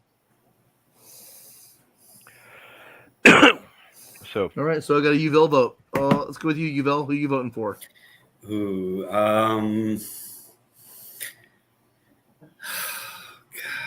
This is damage. This is orientation in battle. This is sussing out important role play elements of the environment that we're in. I'm gonna go Bartholomew with that dragon, like the combination of spells to create that and end up having scaring, intimidating the other creature into basically submission, and then attacking with it was really kind of cool. I 100% thought that was very tactic oriented. Yeah. Exactly. Can I just add that he did it all while reining in a fucking mule? Yeah, that's part. The role play right there, buddy. That's why he got the role play point. That's exactly right. Staying in character, staying in the scene, owning it. being weird and wacky and awesome and authentic. I love it. All right. So since you got an honorable mention, Phlae, who's your tactic favorite? I'll go with Bartholomew as well because of the dragon itself, the casting, the guiding bolt on the hidden troll, and essentially, I don't know if it scared them away or whatever, but that was amazing. All of that combined. Yeah. Okay. Kalerix, what do you think? Yeah, it's Bartholomew, the combination of spells. Apparently, Brian came to play today. I think that leaves us with the Warden's vote. I was actually going to give Kalerix with the coup de grace and then the turret push, or at least the turret push attempt. The attempt at it. I think there was definitely some solid decision making in there, and I don't recall if that dropped the thing off the side or. No, it essentially made it so that the cover wasn't as severe before the intimidation took effect. Yeah, Gotcha. basically, it set it up for everybody up for success after that point. Yeah, and it's worth mentioning since everyone's voted. Kalerix did stay back at the ship to be more tactical and less frivolous. He wasn't as interested in the town. He's like, I'm going to protect the mule. I'm going to protect the ship. It was like he was living tactics rather than like his role play was tactics. So no, it's a good vote. So appreciate that. But still, again, Bartholomew, you've taken the landslide on this one, so you're going to get another one tonight. It's pretty fun right there. That's fun when the people love you. All right, MVP. This is when you get to toot your own horn. Toot toot. Bartholomew, are you going to toot your own horn or are you going to throw it away? I mean, you want to wait? See what the others say? I don't know what to say right now. I'm a little shocked right now. No, it's fair. I'll come back to you. Phlae, what you got? Well, I'd say because overall, I would say Bartholomew will be both because of the role play and the tactics combined. He just did generally well the whole game. So I'm going to give it to him. Okay, so we got to vote for Bartholomew. And I don't like to interject in the middle of it. I just want to mention that there were some serious honorable mentions tonight. Kalerix, Uvel, Phlae, Warden. Y'all got honorable mentions too. So it's worth mentioning that their participation might have been clutch. Just throwing it out there for whichever way you're thinking about things. And you can change your vote before we're done. I'm not trying to undermine Bartholomew's vote because obviously he's got 2 wins. But if there was somebody else who deserves a win other than that guy, I would just say think about that strongly. That's all I would suggest. I will right now. I'll go for Uvel then because of that initial help in the start, and he also kind of helped Bartholomew and with the Finlore situation. 100%. I wouldn't. I mean, how did you guys get those stones? I didn't have to do it. You're not wrong. Without the blight coin, he has a blight coin to pay for it all. Yeah. So there you go. Boom. All right, Uvel, what do you want to vote for? You want to toot or go somewhere else? Toot yourself, son. I don't know if I know how to toot my own horn. Well, if you're not going to argue that you were awesome, then you were awesome and just call it good and give it away. I mean, keep it. Keep it. Rawr. I'll keep it. Shit. Right, that's 2 for Uvel. Kalerix. I'm going to toot my own horn on this one. Yeah. While everybody had big impacts, a lot of mine was more subtle this week, and that was intentional. Yeah, I saw it. I called it. That's what I said. Yeah, so I'm going to toot my own horn. You should. Tactics and role play mixed together with help to your friends. It's a subtle art, and it's a team game. So MVP, I would definitely say is a great way of rewarding who you think is the best team player, even if maybe they weren't the best role player or tactician. That's a really great way of thinking about MVP. Best in team play, helped out in the right places. Super glad they were there. Clutch. You know what I'm saying? That's a great way of looking at it. Warden, who you got? So I was thinking about it, and I realized that Yuvel's crustacean obsession. Yeah, good call. So not I mean just overall, whether it's from the negotiations, from being able to have the blight coin, from being able to do the thing, but not only that, but then reaping the rewards of that, which got Ion stones for people. So like there's just a whole swath of things that just wouldn't happen if he wasn't like, what if I just rip the tentacles off this thing? It's possible. No, you're not wrong. He kind of led the momentum on let's go talk to an arcanist or a person I could sell this stuff to. Because usually most people won't loot a monster like that because it doesn't have pockets. No, Right.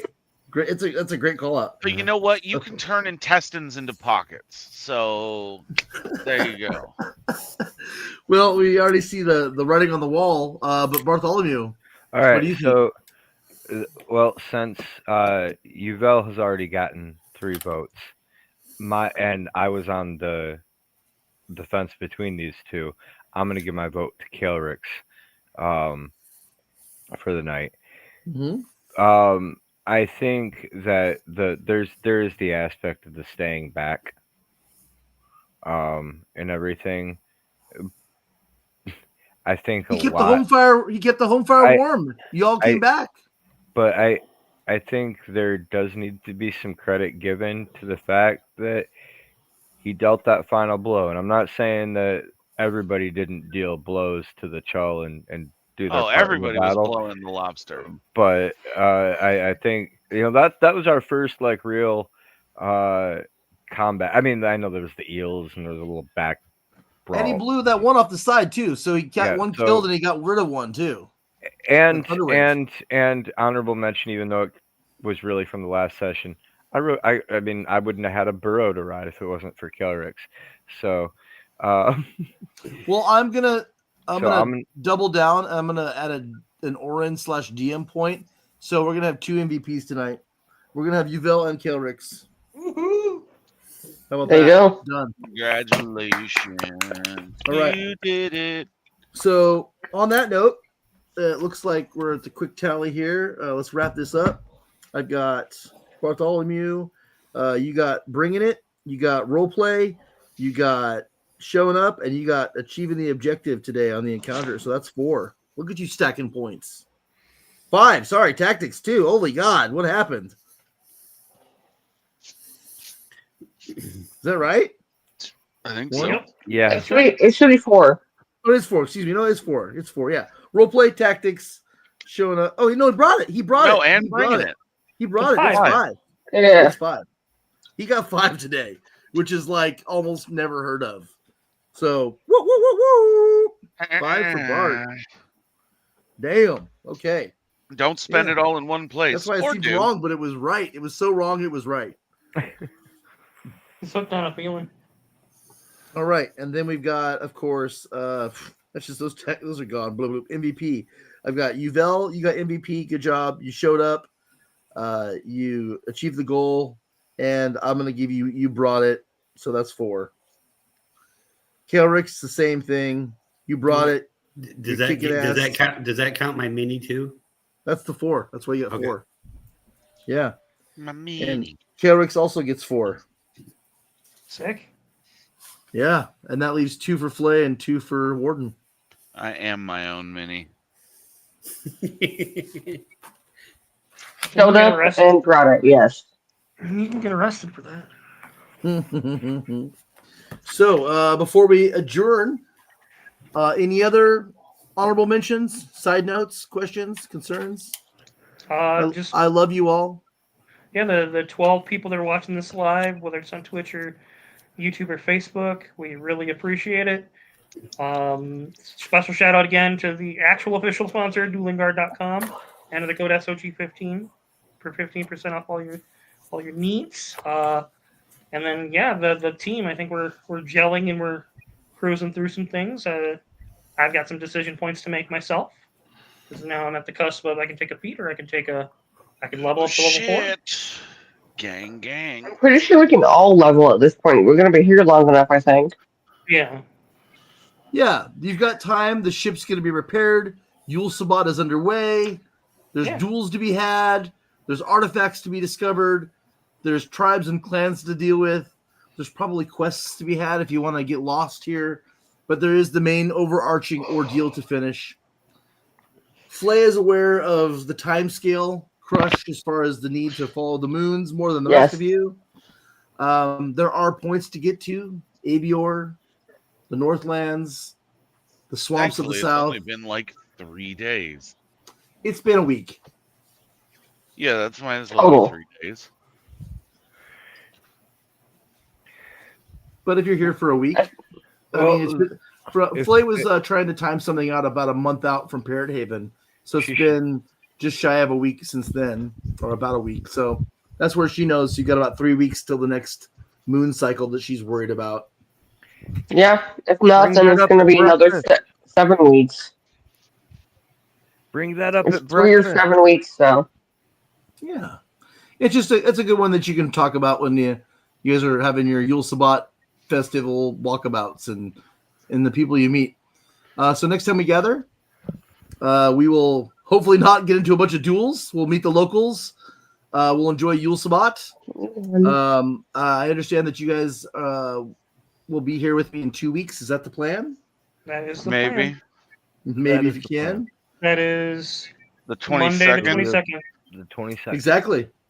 We'll plan for Yule Sabbat on the 22nd. That sounds appropriate. Sounds very appropriate. It is. The Great Lodge has banners of bright orange, crystalline clean white, deep blood red, and dark jungle green, blowing in the wind. Emerald, even, if you would. Emerald. Good night, everybody. Good night, everybody. Thanks for watching. Hit subscribe. Thank you. Make sure you hit subscribe. Bye. Like and subscribe. See you next time. Check out Orin fans. Orin fans.